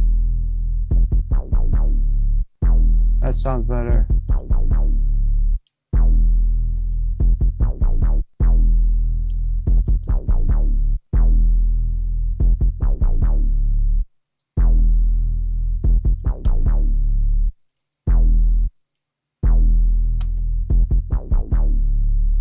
There we go. Yeah, sounds like a...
Okay. Now if I throw on, turn on this other gold clip, which I had it off. So what I did is I ran the 808 through gold clip and L2 limiter. Then I ran it through the master through gold clip and L2 limiter again to see what it sounded like. And it had a lot more punch, a lot more drive. So just a different way of getting it. See, that's with the other gold clip on us. That's too much. That was gonna come off. Delete that. Delete.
There we go.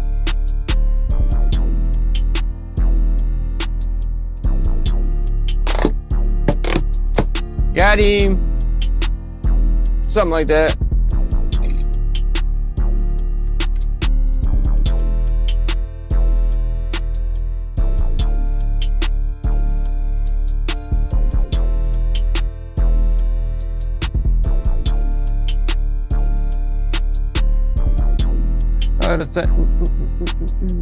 Oh no, I'm not saying about up.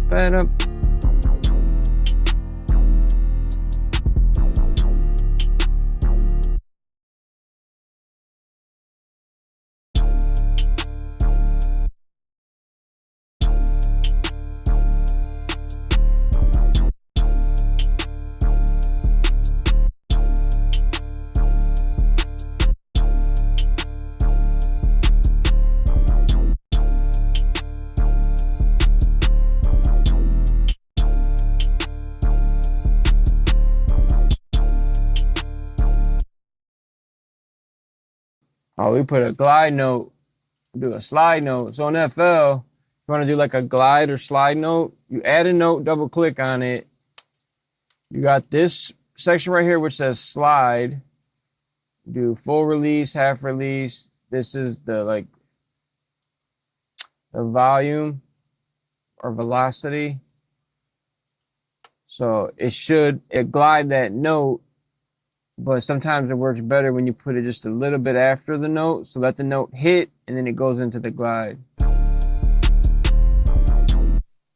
Hell yeah, that's kind of slick.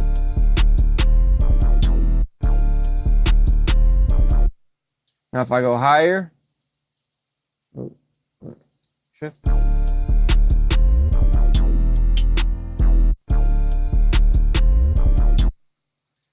Then there's another way. So if you turn on this other one, this is the portamento and the slide together. This one usually works good. It just depends on what it is, but Or we could do this. We could do two of them.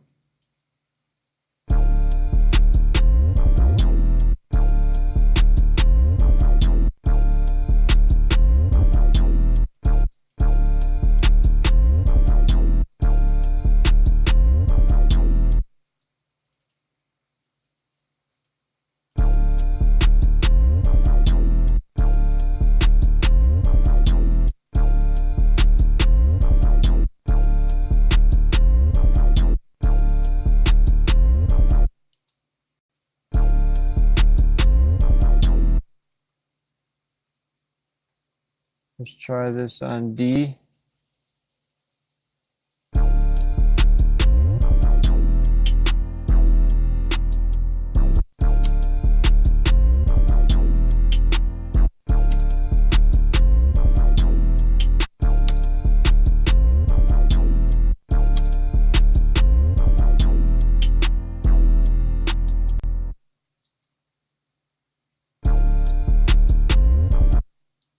Now if I make it short,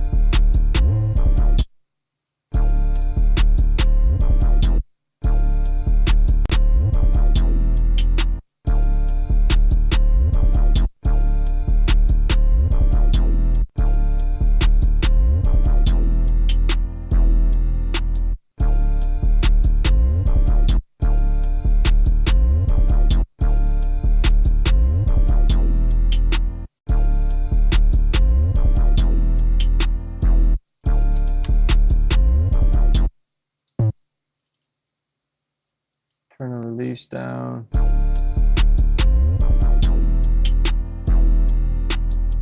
Back up.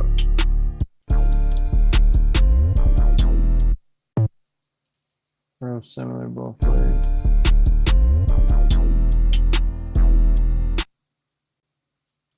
Try it on this.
Getting there now.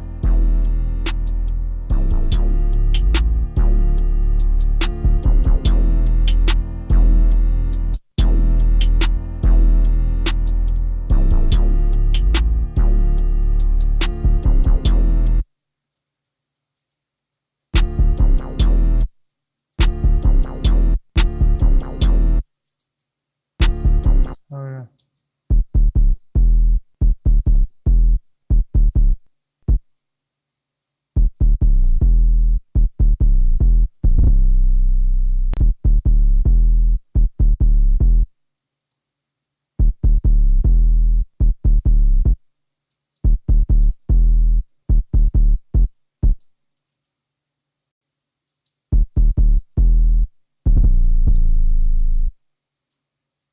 That's so mean. Dun, dun, dun, dun, dun. Those notes are too short. Oh, there we go. That's what I was going for.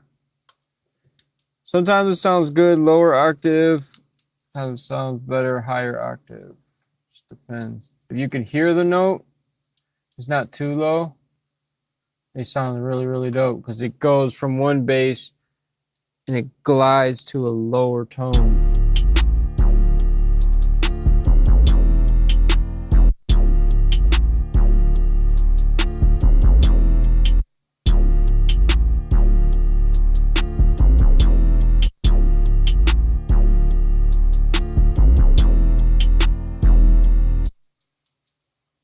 Switch out.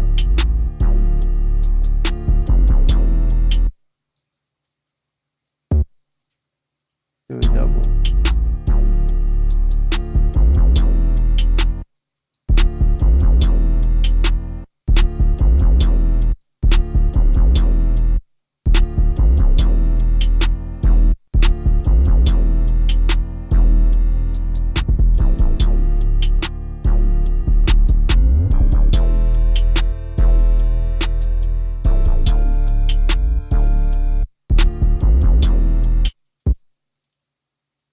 Try this.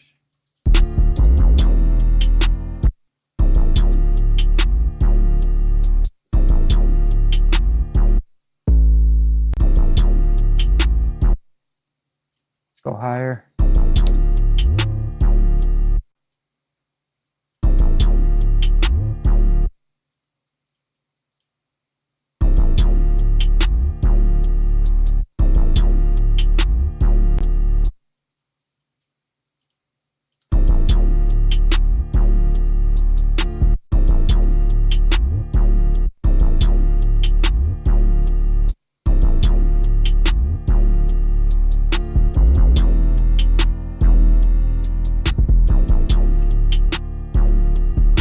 Probably end up changing or adjusting it.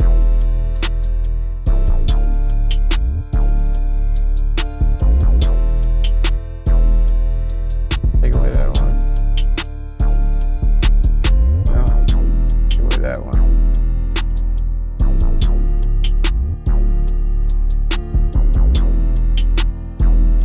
Take away that one.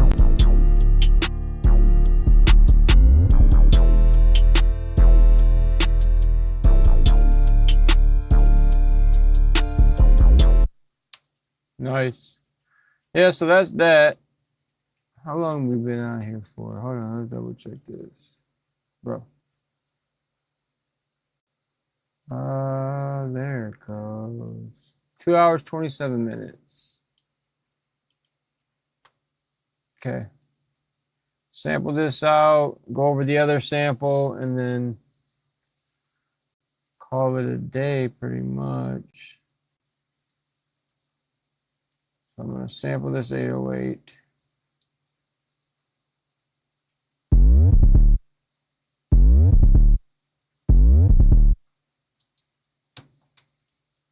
Okay. Thanks for freezing. Right click, clone, rename,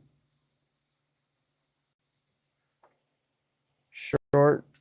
That should be the short one.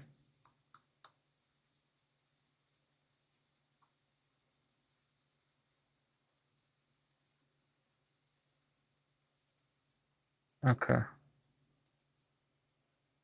All right, sample this out. Render.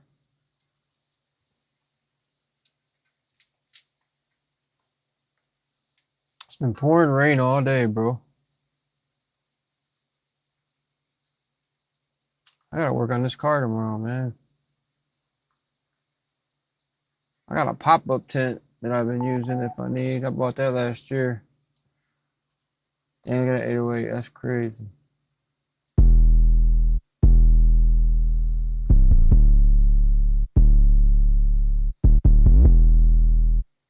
That sounds so good. Oh, I love it.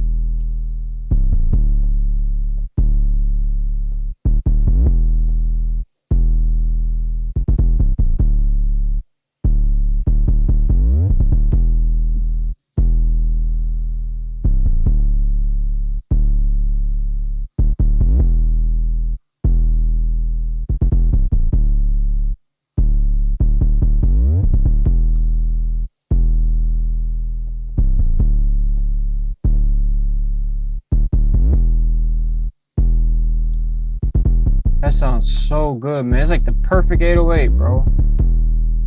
At least I can tell from these headphones. Underruns, audio. 70 underruns again. Get this shit out of here, bro.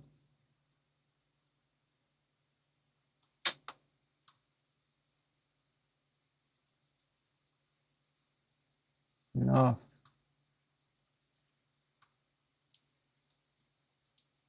Trying to process out the 808 so I don't have so much stuff being rendered.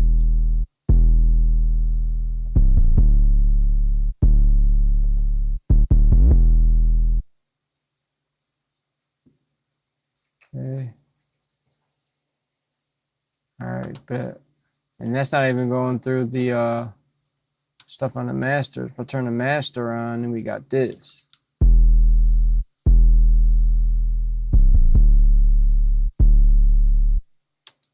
With the master off.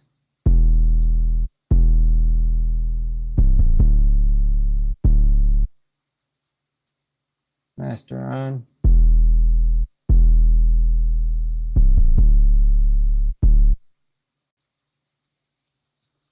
And I have to adjust all this a little more. Okay. So that's the long, right? Change the color. Light, purple. And then this is the short. So now take that same 808, and this is tedious work, man. Like, people don't understand. I listened to Tizio speak about this yesterday in an interview he was in, or studio session that they vlogged. One of the guys from Audio Movers went to Tizio's studio, and he was telling some stories, but he said, you know, everybody wants to live.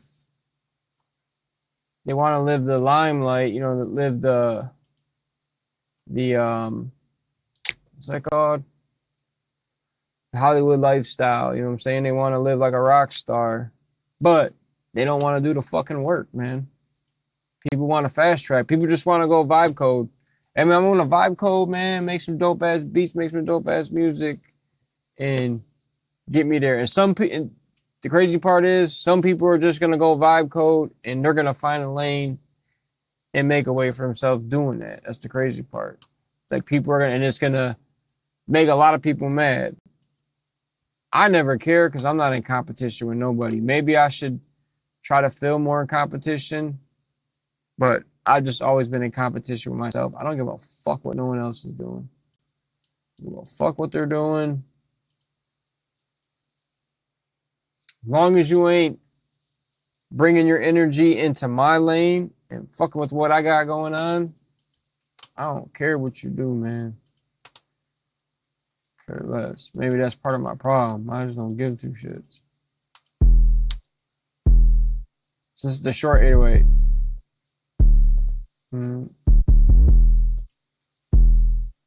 So I've learned when I do a short 808 and then a long or sustained 808,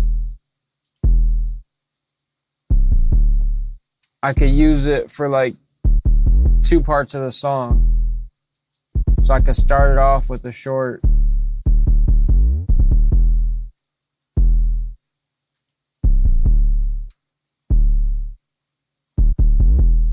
It's two different vibes.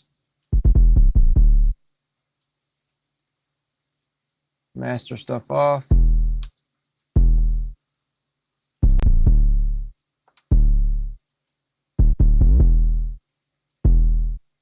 Like, the drums are way more punchier just through FL Dry. It's way more punchier. But the rest of the music doesn't have no depth. They don't have, it doesn't feel big. It doesn't feel spacious. It doesn't feel wide. It doesn't feel like the music is encompassing you from two speakers. I want it to sound and almost feel like you're listening on an Atmos system. So this SPL like really drives everything and opens everything up stereo width wise.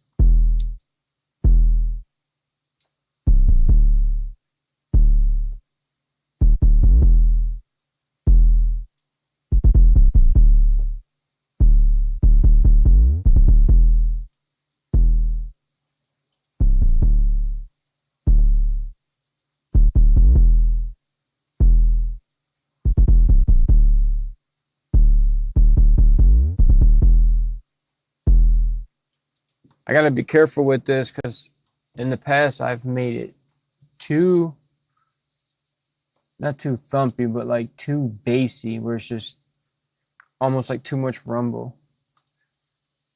There's really not rumble there, but just kind of too bassy in a sense. And that's from driving this bass knob too much. Either too much overdrive, like these two together.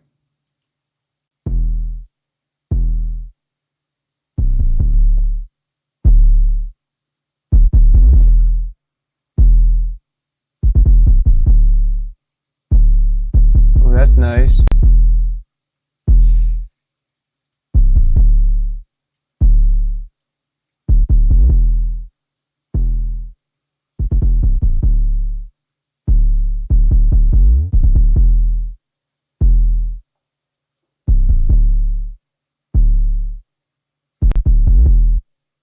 Come on, stop.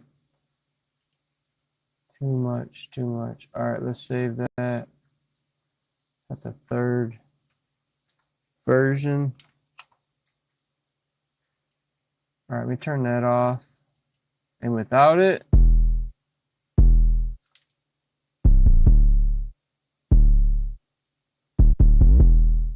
literally 4 dB, or about 4 dB lower. All right, let me sample that out. Damn, man.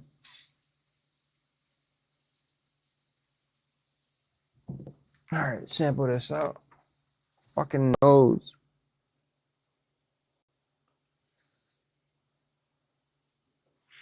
Every time I get on camera, I'm not joking you, my face and my head always just be like randomly just itching. As soon as I get off camera, it stops. I can't never explain it. And I know I'm not the only one because I watch other people and their YouTube videos doing the same thing. Okay, 808. Short. Beat. B-E-A-T. B2. I got some more videos coming though. Got a reaction video I gotta do tomorrow. I did 2 videos today, which I feel good about it. I just gotta stay consistent with it because every time I do videos and upload videos,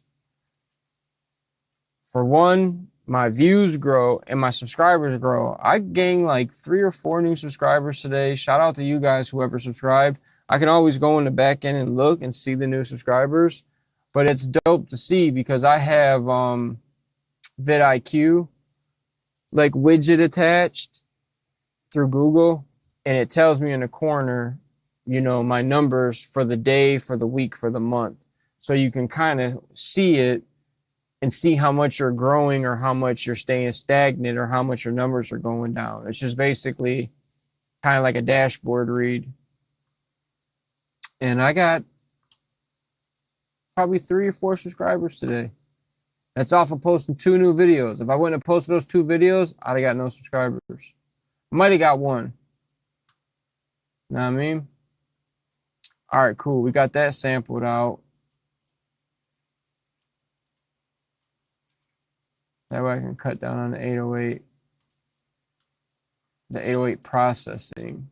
So it doesn't have to process all that shit. Mute that. That there. And that there. Right click, cut.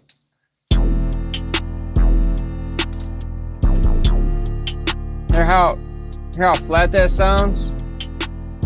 It's so flat.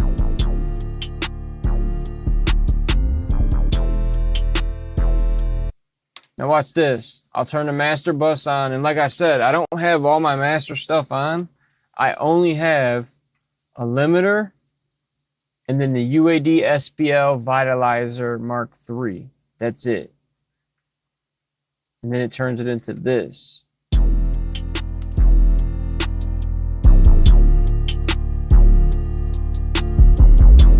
A lot more control. A little more punch.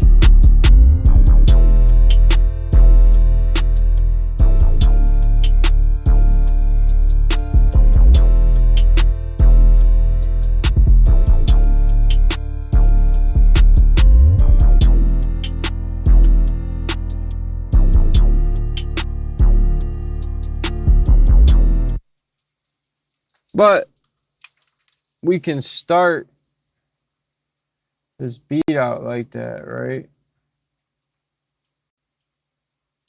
We put that up there.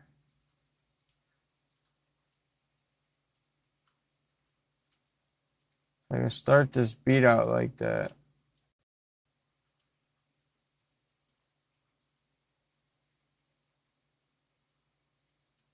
Try this.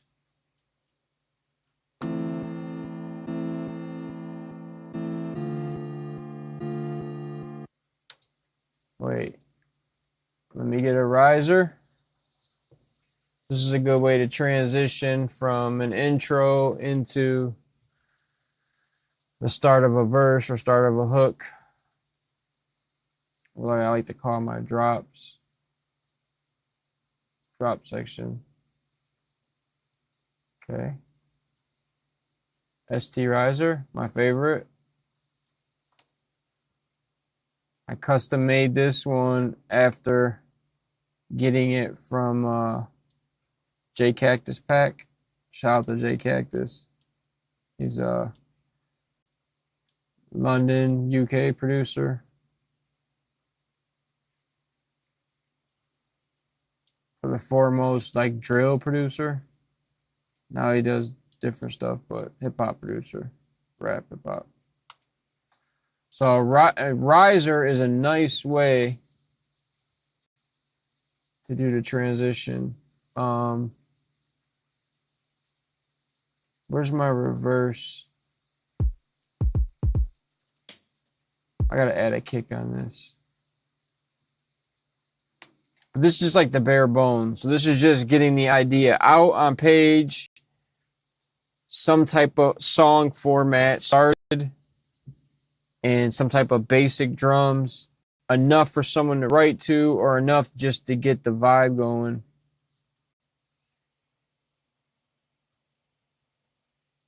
And then once,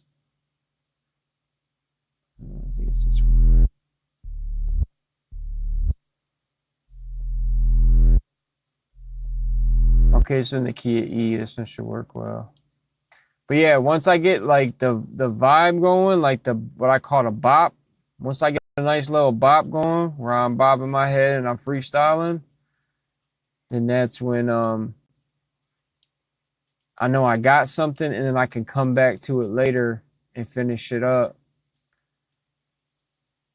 Add on to it, take stuff out, fine tune the mix, fine tune the drums, layer some stuff over it. That's how this works.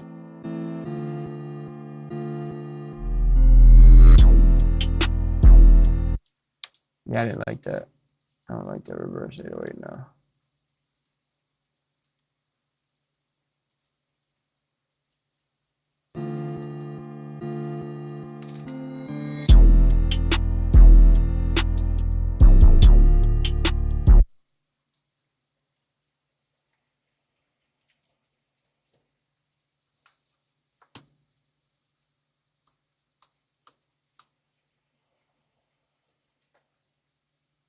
What the hazy, bro?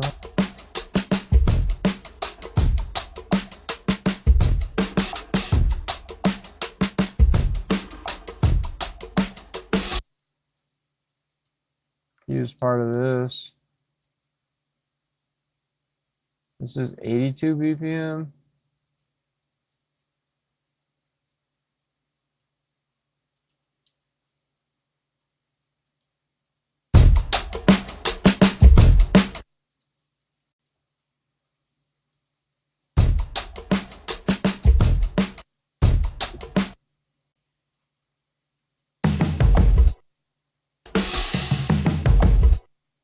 That's all I'm trying to get is that right there. I just want that.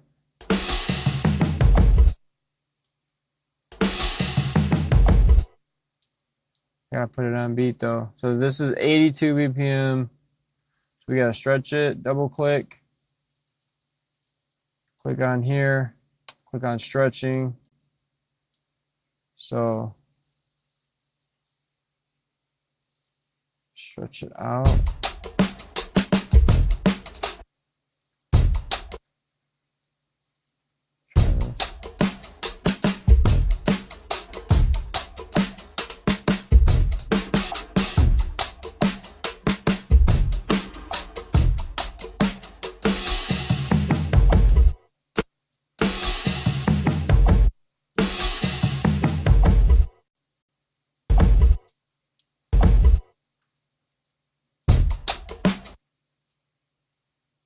Way too fast.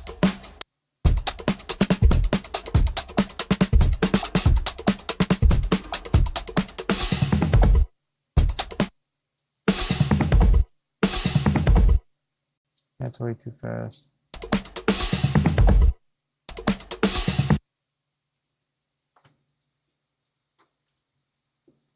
There's the easy way to do it. I mean, technically that's supposed to be easy. So a difference in 10 BPM. Sometimes the BPM gap is too big. You make the drums too stretched or too fast. You could get them on beat, but they'll be too slow. You can hear like phasing or whatever. So one of my go-tos is this.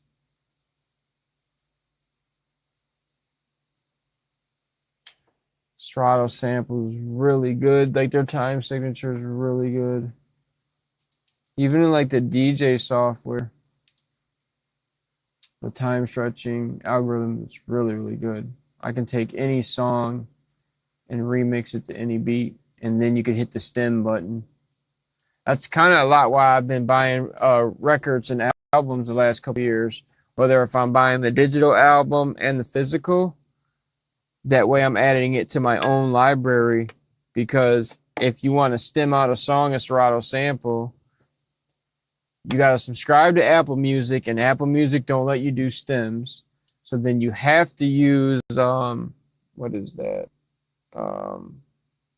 Jay-Z shit he sold. Forgot what it's called.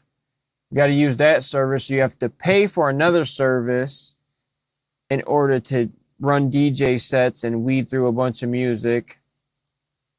They don't have Spotify integrated with Serato DJ. They only have Apple Music, which they just added that on like last year. But you can't do stems through Apple Music. So you can link your Apple Music account and pull records from Apple Music, but you can't do stems. You can't take out vocals and stuff like that. You have to use the other one. And that means you have to pay for another subscription. So you pay for another subscription, and then now you can do stems. So I just been buying albums and records of the stuff I like, and then I can just load in a WAV file and stem out any vocal. Take out any vocal and play any vocal over any beat. You can cross breed songs.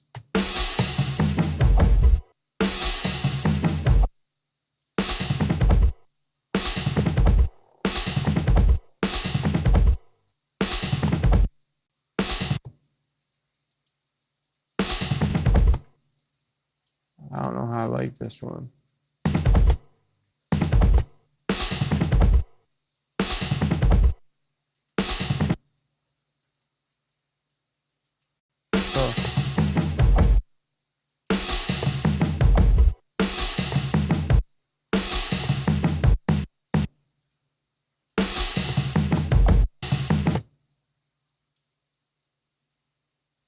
I've never seen wavelengths from the colors look ice blue. That's crazy.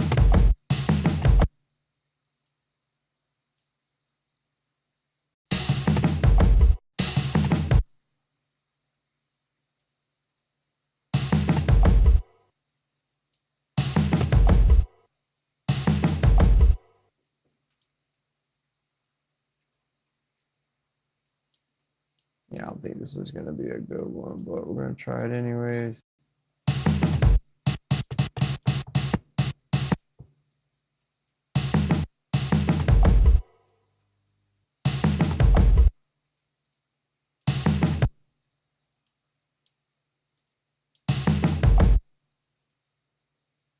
That's way too long.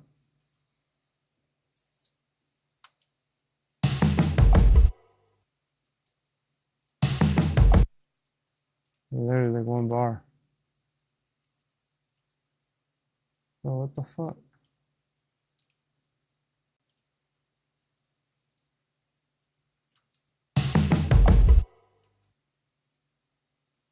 Okay, half a bar.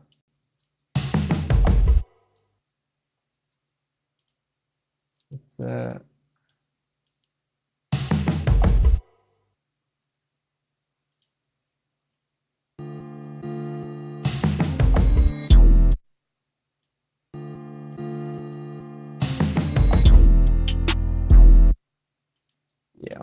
hi-hat sounds.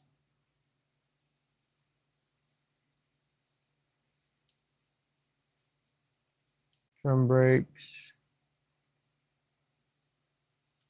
Breaks.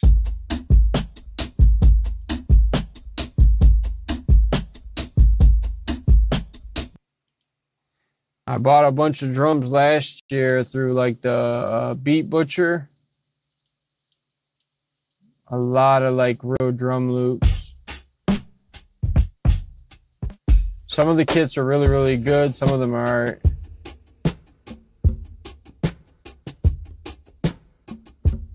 And I haven't used hardly none of them. I maybe used like 5 or 6 loops. There we go. That's what I'm looking for. That chop right there. That's it. That's the chop. Doom, doom, doom, doom, doom. That exact sound. Doom, doom, doom, doom, doom. Doom, doom, doom, doom. And I've made my own. So I've loaded up single drum samples in FL Studios. FPC is their MPC version. And I've made my own drum rolls. Like I've spent a freaking hour or more just sitting there crafting like the perfect drum fill or drum break.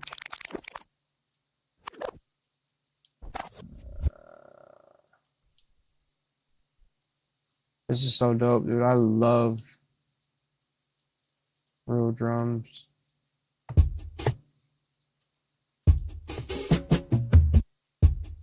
Exactly what I'm looking for. That right there. Beautiful.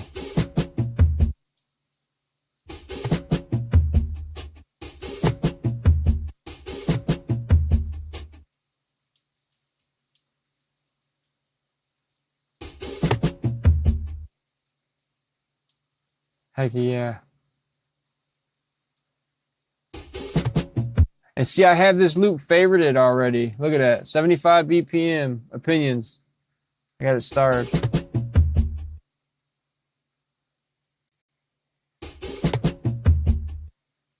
So I could do that there.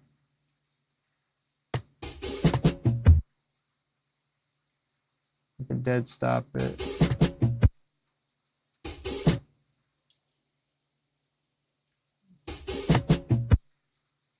Stop right here.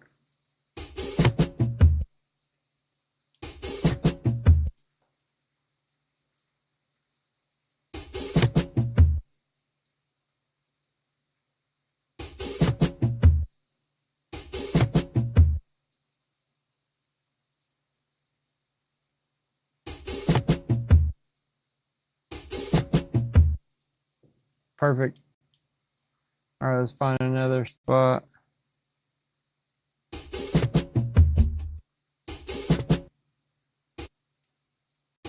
There. Right there.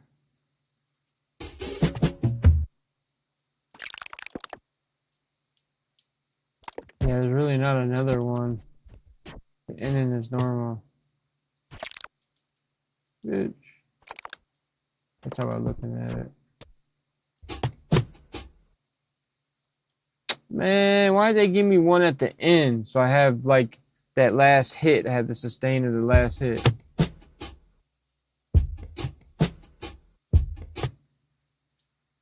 This is a fire loop though. When I start making some more like boom bap beats, I got the drums to chop for. I got plenty of drums for it. Drums no one else really don't have. Like, people really ain't shopping for drums where I shop for them. Like, listen to that snare, bro.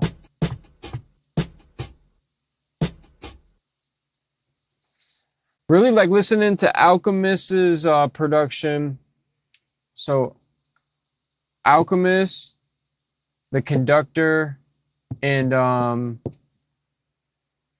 Foulmouth, like real shit. Alchemist, Conductor, and Foulmouth in that order. Listening to them guys' drum production, I'm like, bro, how the fuck are they doing their drums? And then you kind of see behind the scenes videos on how Alchemist chops this stuff. The Conductor does beat breakdowns and how he drum and how he chops them. So like it's just really about finding the right drums or putting the right drums together and finding the right chops and then processing it right. I honestly don't know exactly how Foul chops his drums. I need to hit him up. I would love to go by there and then just cook up some shit with him. I don't know if he'd charge me just to come by and cook though. I need to reach out to him. I think that's something I want to do this year.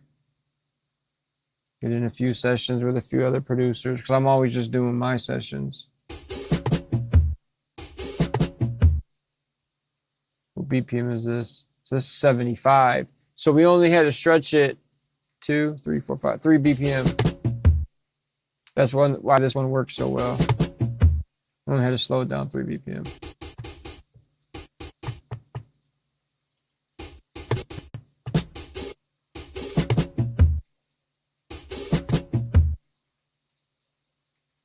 Technically that should work.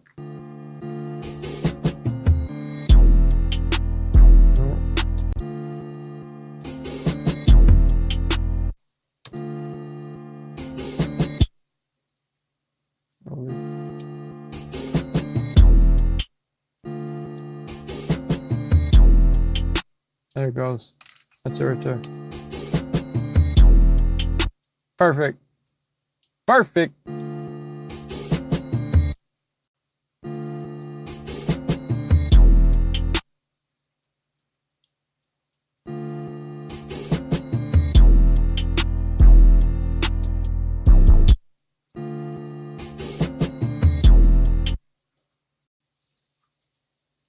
I'll process this a little bit. A lot of times for these drum loops or these drum chops, I use decapitator, maybe LA2A tube compressor mixed with decapitator and some EQ. But I'm just literally trying to drive the signal a little harder. Not much.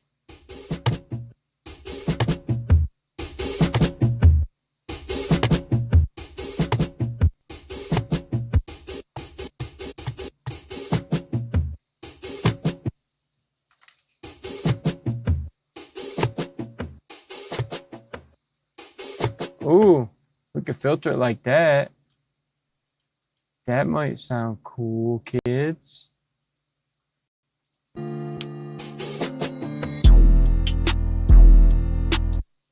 Almost. Close, no cigar.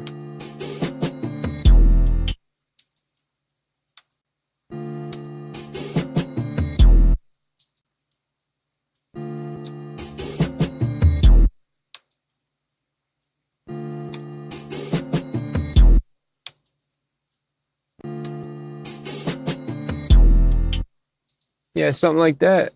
Thin it out.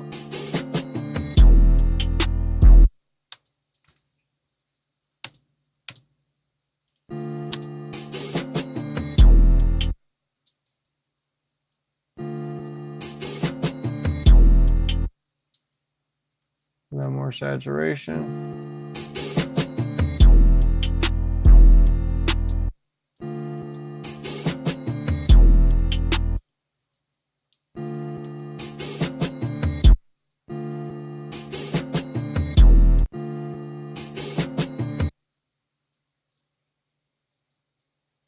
Let's see.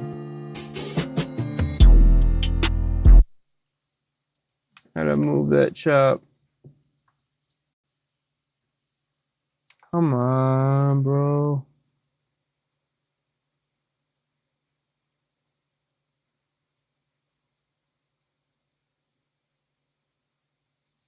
Take your time, why don't you?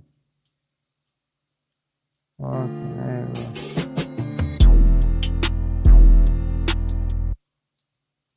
Let's move it, not put it so on grid.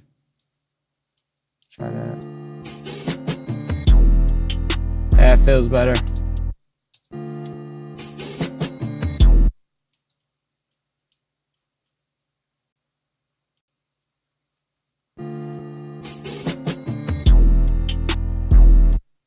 Yeah, it feels a little better. back further. Why not? Fuck it. That's too much. Too much.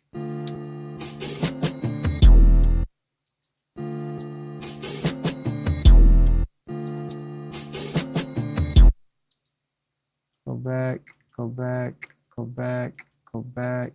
Right about there. Yeah, it's about perfect.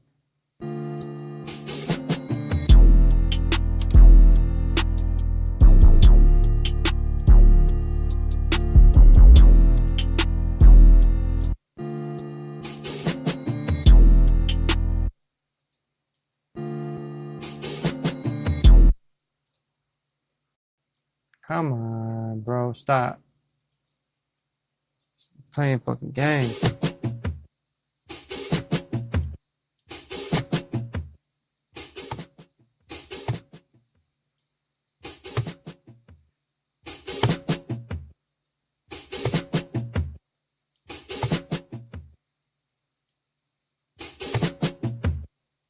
I wish they made it where you could add a fade ending, where you could take this and make it fade. The only way you can make it fade is by setting the release perfect.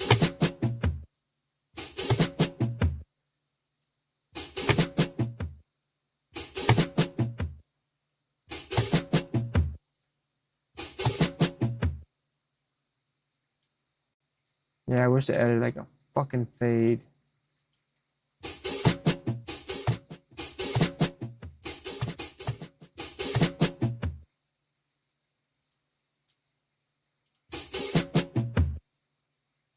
Okay, nope, shorter than that. Kind of like that. Oh, that's perfect.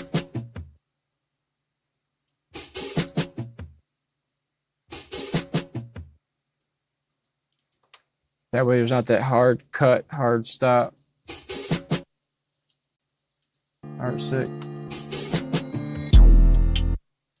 Oh, it's not too much of a fade.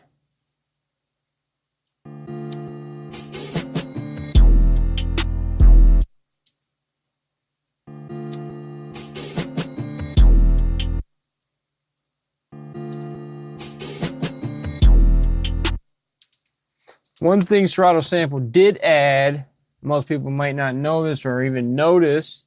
So in the stem separation, this is the only plugin that does stem separation in real time that I know of. There could be something else, I just don't know. That means you load a sample in here, you go up here and literally hit the stems. So if I just said just bass or just drums, yeah, give it a second and it'll set it up. It gives you real-time processing. So if you want just the drums, you hit drums and it just separates the drums from the song. But then when you hit this drop-down menu, boom, now you can turn up the volume of that.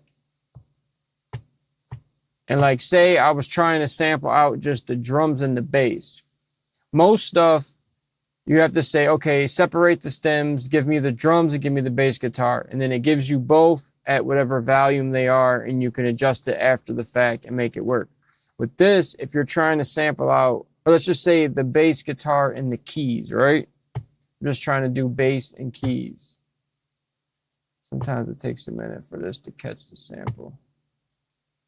I can literally hit bass and keys and say the bass is not loud enough. You could literally turn the volume of the bass up and get it to sit in pocket right where you need it before you sample it out. The way you have those two instruments. Because when you do stem separation, the some volumes are not like where you want them to be. There it goes. Now it's working. Jesus. So if I say take the drums out, it's literally nothing. Let me turn this shit off. Okay. 1, 2, 3.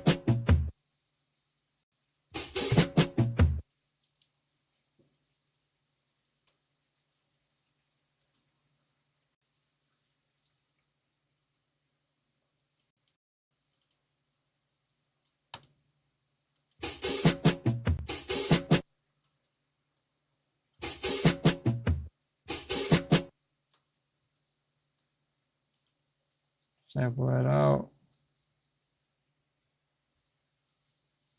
And I'll go back to the other beat and I'm about to get off here. 3 hours. That's about right. Wait, why did I? That's not what I was going for. What the fuck is this doing? Disc record, bro.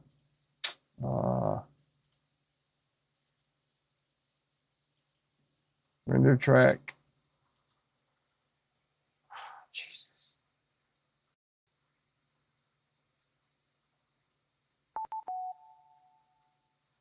Got it. All right.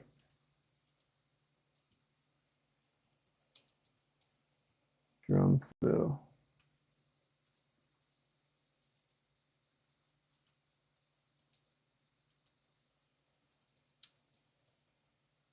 Drum fill. Bet. Take that out now. I can. Oop, nope. Take that stretch off. Now I could fade that out like this.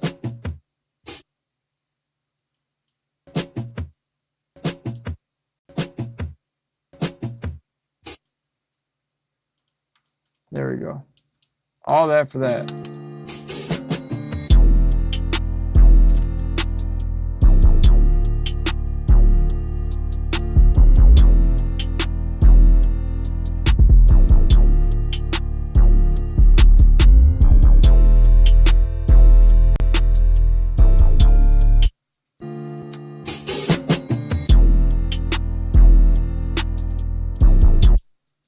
That's a lot of shit.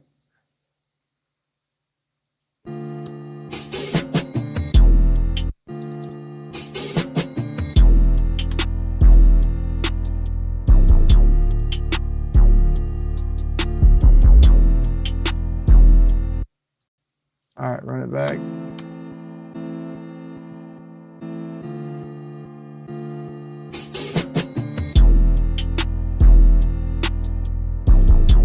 Sorry.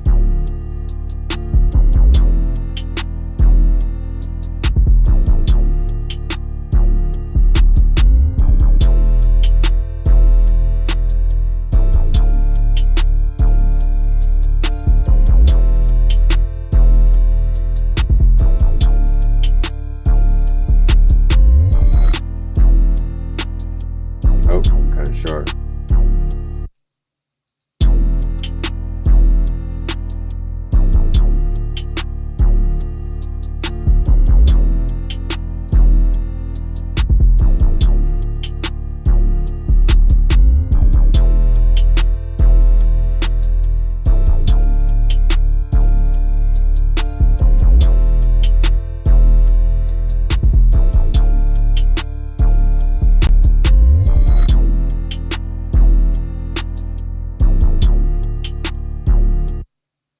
Okay. Double click, send it to a track, turn that down, and oh damn, it went on my drum.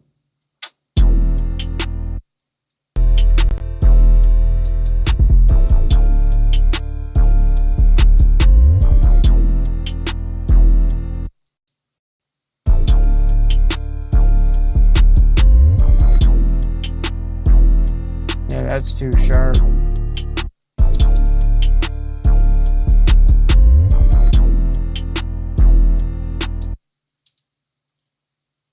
Yep, so that's that one. Put it down towards the end. That's technically one beat. It needs stuff added to. That's why normally, like a full beat might take me 2 sessions. I get the vibe and the bop laid down, and then I go back a second day and refine it. Sometimes I come up with something and then I fine tune it in. All right, this is the other one we was working on.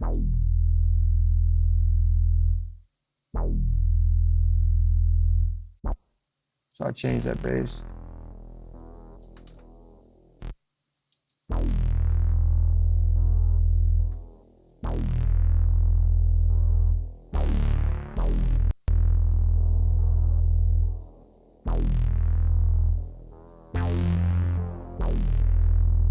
All sound kind of good together.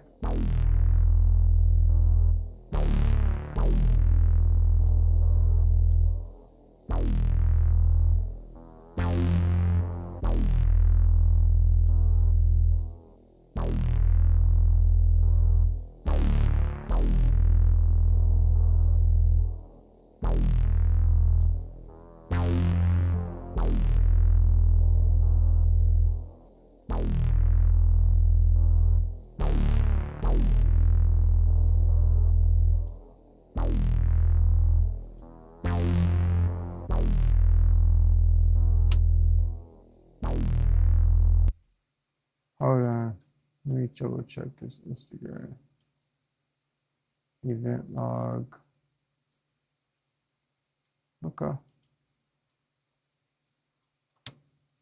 Nothing going on Instagram. That shit is like drop dead Fred, bro. That's alright. Live stream during the daytime.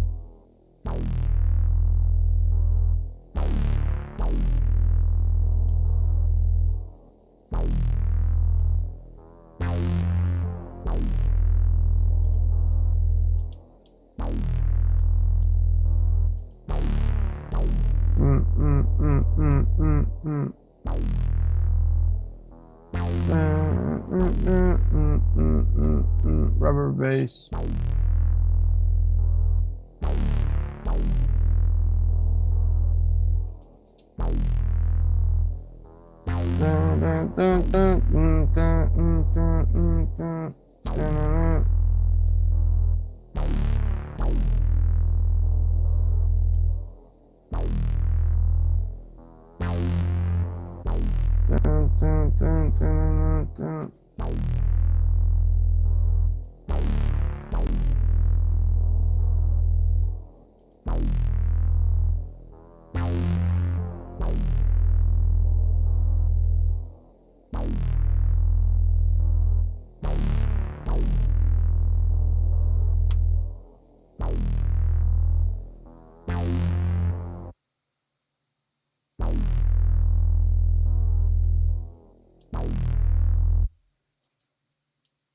Okay, let's sample that out.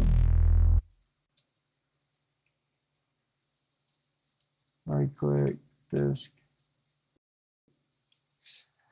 I used to leave everything in MIDI, man. I mean, like, I pulled up an old session the other day, and it was all MIDI. There's no audio.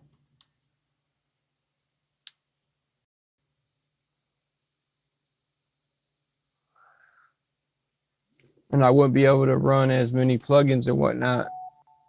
You know, I'd hit a limit to where I can only run so much. But some of my older sessions, I've ran tons of stuff. And then just like over the years, as these programs get more intensive, like they need more power to run.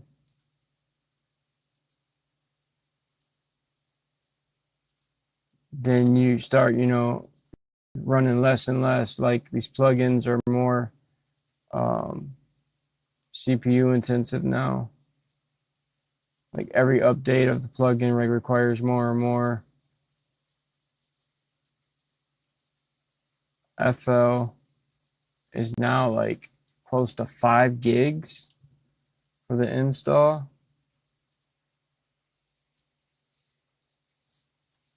Like the bare minimum used to be like 8 gigs RAM. Now a lot of stuff is like 16 gigs RAM, so it's doubled what you need to have.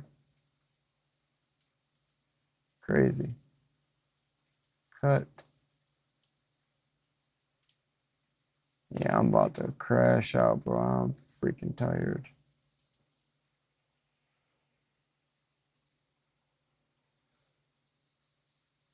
Took a little power nap earlier. Okay, I'll mute that.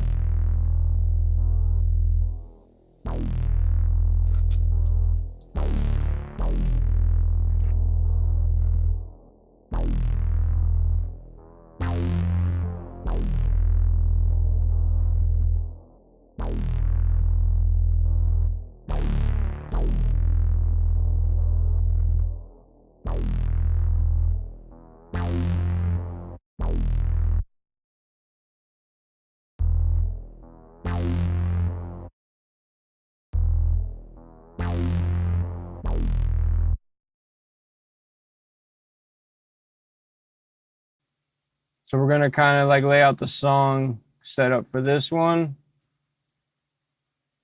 Let it rock for a second, and then I'm gonna call it a day. My riser. I'm starting to like put this in like almost all my beats or songs. Like this is almost like a signature for me in a sense now. It's like when you hear this, you're gonna relate it to one of my beats or one of my productions. Kind of like making sounds that are like my signature sound or a signature sound.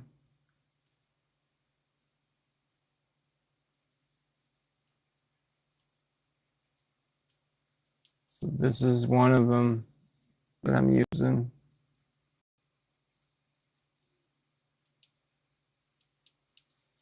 I kind of like that idea of you hearing a beat and being like, oh, that's a Scan beat. Scantless made that. So if I could stay in that energy or in that vibe. Okay, let's try this now. See how this works. Take all this. Or maybe I'll do short 808 for 8 bars and then long 808 for 8 bars. All right, let's try that. Hopefully this shit sounds good.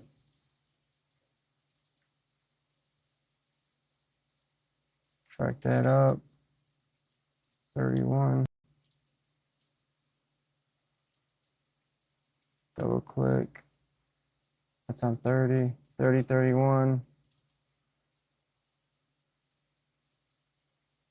32. That's already tracked up. 22. 22.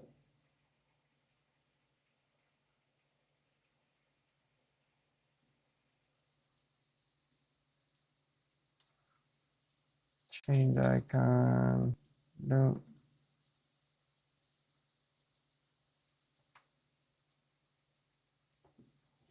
I've been getting stuck on having to color code everything. Now I understand why when I see producers and engineer, like it's a must that they do it. I get it now.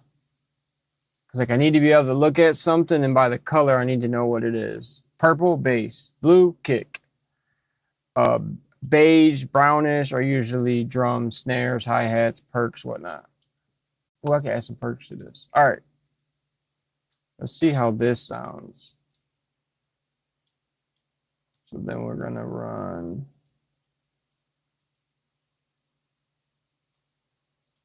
Let's make it a little song format. No, bro, put that there. That there. Let me try this. Is it this one? Let's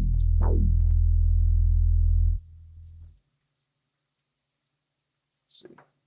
All right, let's check this out.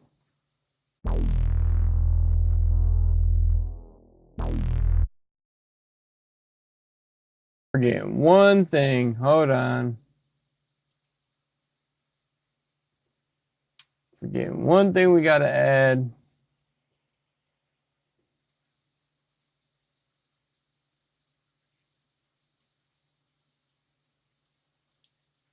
It always loads it as green. Green is not what we're going for, bro.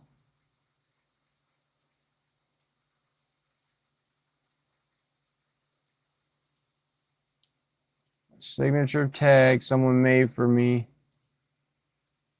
And then they complained that I used the tag, but they made it for me. So I don't know. I told them to get a hold of me.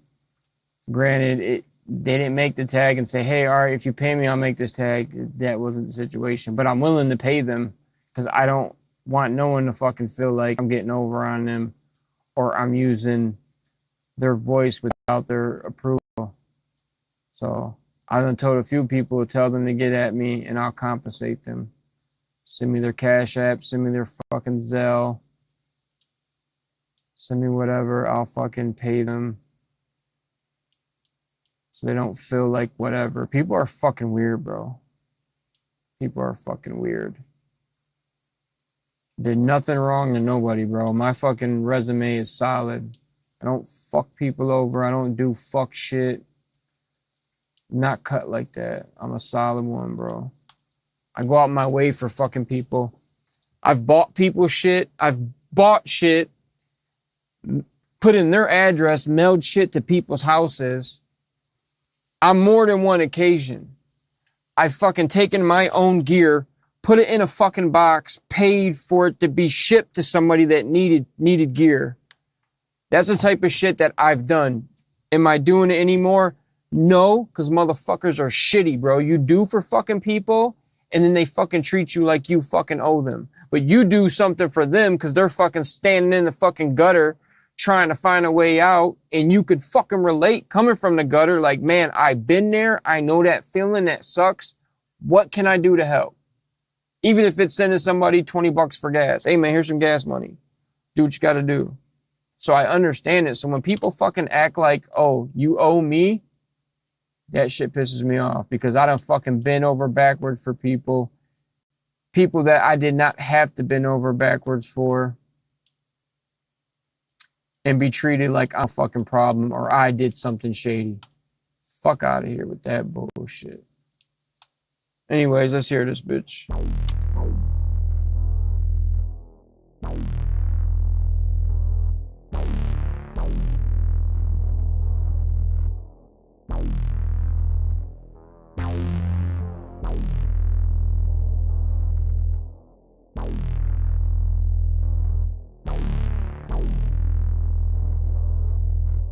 Scantless on the beat.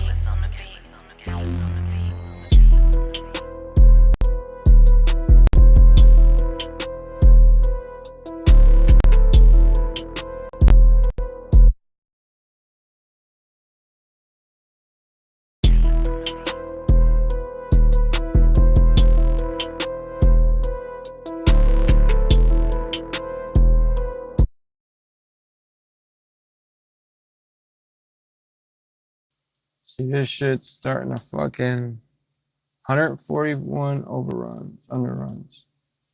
Let's reset that bullshit. Not even running that much, bro. Whatever.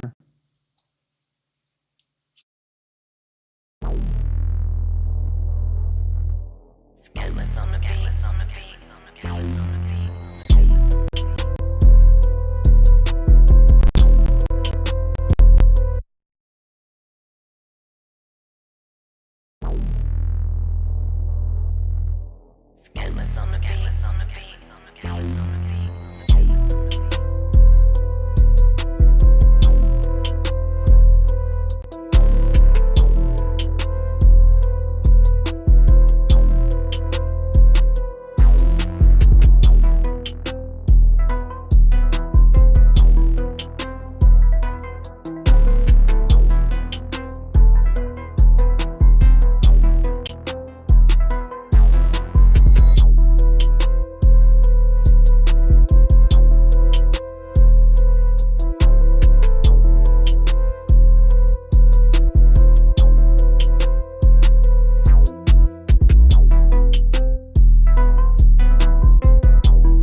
I'm making an effects bus just for the end of that little synth noise because we want it to reverb and delay out.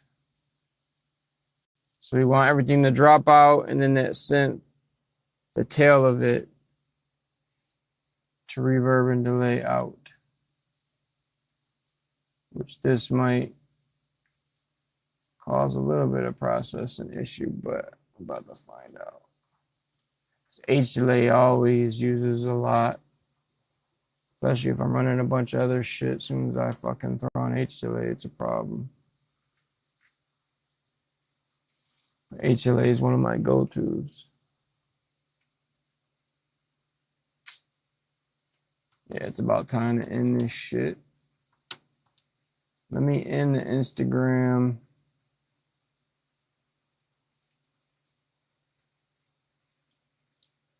It should take forever. So let's stop the virtual cam.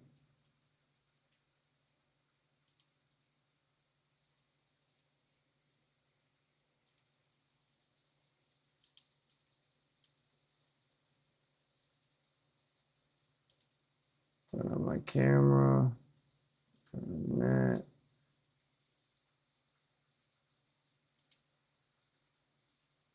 Oh shit. Bitch! E wanting to be a loser.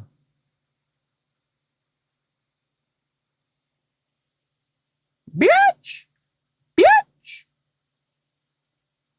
Monkey ass bitch! Bitch! Damn, speaking of bitch, Snoop Dogg just dropped the album. I'm not calling Snoop the B word, I just mean like, it made me think of Snoop for whatever reason. Come on, bro. Stop playing. Stop playing, man. Stop playing. All right. Let's try this again. Damn. I ain't listened to that Snoop Dogg album. I really don't like ever since Gin and Juice, I'm not a big Snoop fan, bro. Like, I don't know. All right, let's try this. Right click, change color. Needs to be more yellow.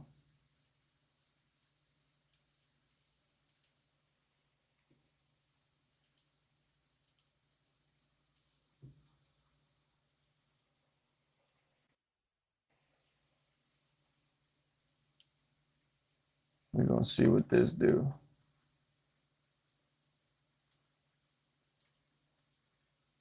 Ping pong. See what that does. Hey.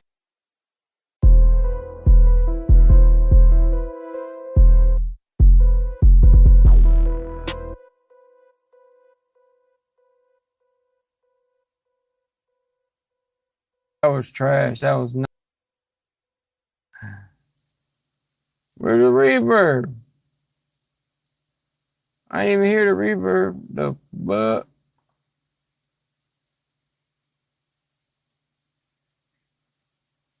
Let me try this.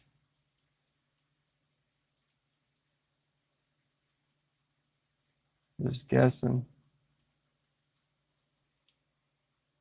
A lot of times I gotta do this. Draw it out a little more.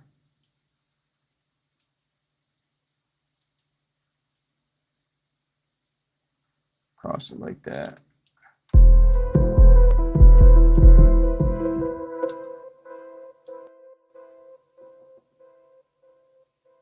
No riser there.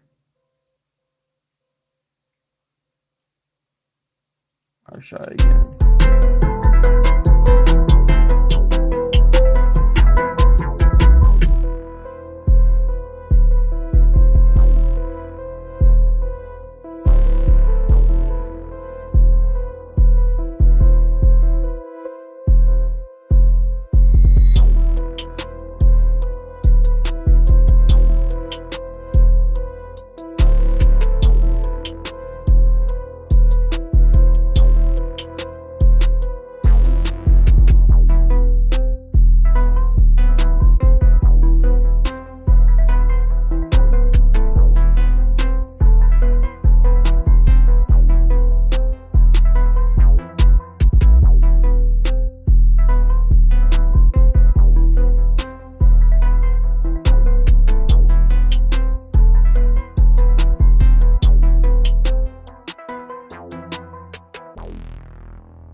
Well, it's getting there.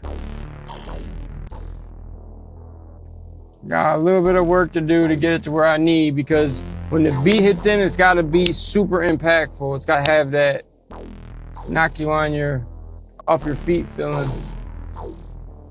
It's not there yet. Scantless on the beat.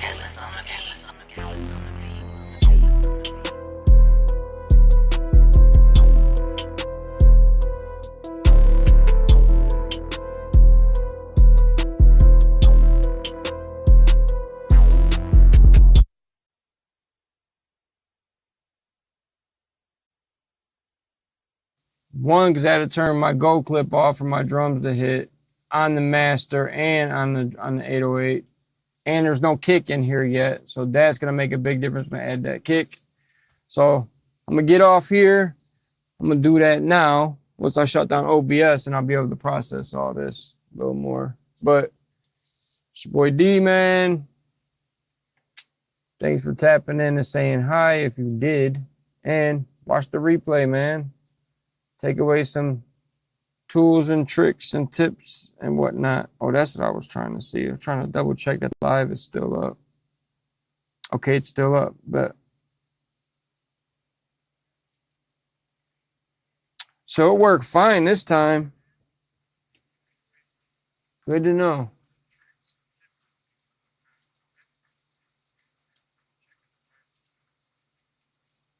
Remove this name. Yeah, we're good. Not too bad. Instagram, we're good. I changed the bit, the kilobytes per second for streaming to, what I put it at, 6,000? So I don't know. But I've had problems in the past trying to live stream on Instagram. It always like popping and glitching or freezing. Video just freezing. No bueno.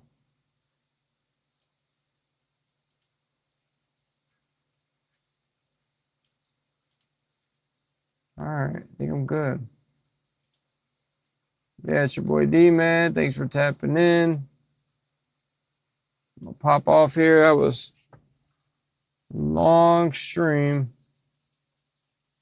Come on, come on. Yeah, we're gonna ride out to this beat and call it a day. You guys have a good one.